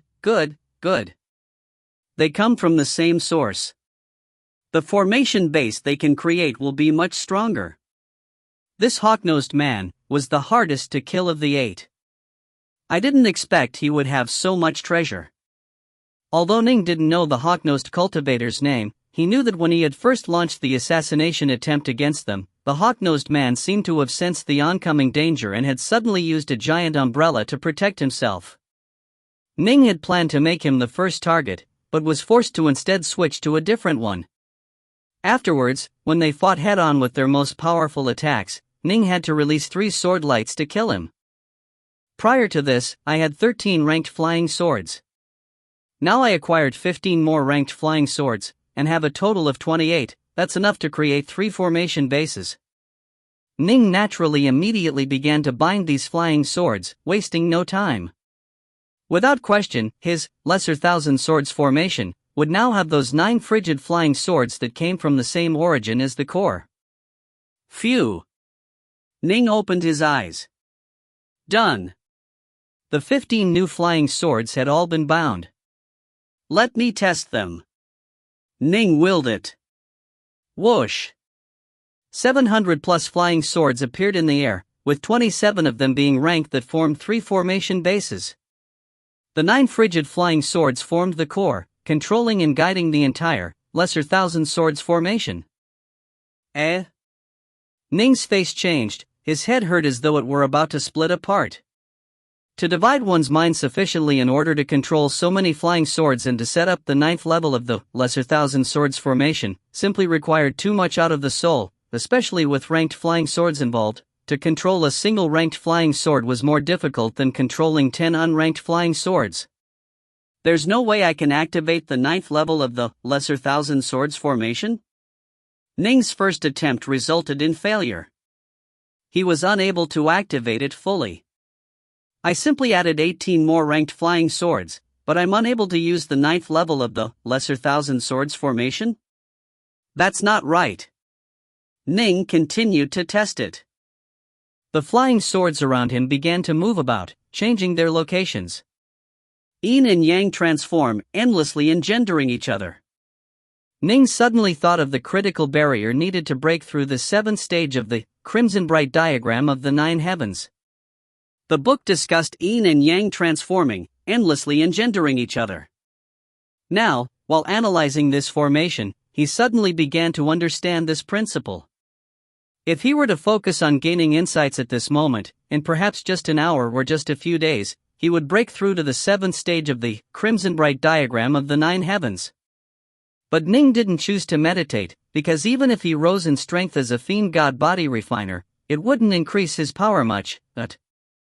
This was because he was borrowing the power of the Netherworm Heavenlock formation. His elemental energy was a good deal stronger than even a peak Zifu adept's. He also borrowed from his sword domain and the Lesser Thousand Swords formation, which was why he was capable of such power. Even if he rose in power as a fiend god refiner, it wouldn't help him much in battle. Moreover, he didn't have the time at all to leisurely meditate on these matters right now. Yin and Yang transform, endlessly engendering each other. Ning stared at those 27 flying swords. The 9 frigid flying swords served as the core. The other flying swords in the formation bases swirled around these 9 frigid flying swords. They slowly swirled about them, and even began to slowly intersect with them. The power of the formation began to activate, and 2 formation bases slowly merged into one. Right. Yin and Yang mutually transform. Ning's eyes lit up. 1 serves as the core. 2 serve to supplement. The others serve as everything else. Rumble. The 700-plus flying swords hovered around Ning. A faint, incomparably powerful ripple suddenly formed. In front of Ning, an incomparably fierce, sharp sword light had taken shape. This sword light was now completely in the shape of a flying sword. It was nothing more than a flying sword that flashed with light. Ah! Ning felt his head hurt, as though he were being stabbed. Still, his face had an excited smile appear on it. Ah, success, success. Although he had gained insight into the mysteries of how Yin and Yang transform and endlessly engender each other, making it possible for him to use the now much stronger 9th level of the Lesser Thousand Swords formation, Ning was still at his absolute limit. Clearly, his soul felt tremendous pressure right now. Best to use the 8th level. Ning quickly removed 81 ordinary flying swords, but continued to maintain the hovering formation. Sword light. Ning once more formed a ray of sword light. This was sword light formed from the 8th level of the Lesser Thousand Swords formation. The sword light still appeared like a flying sword, except the sword was not as clear as before.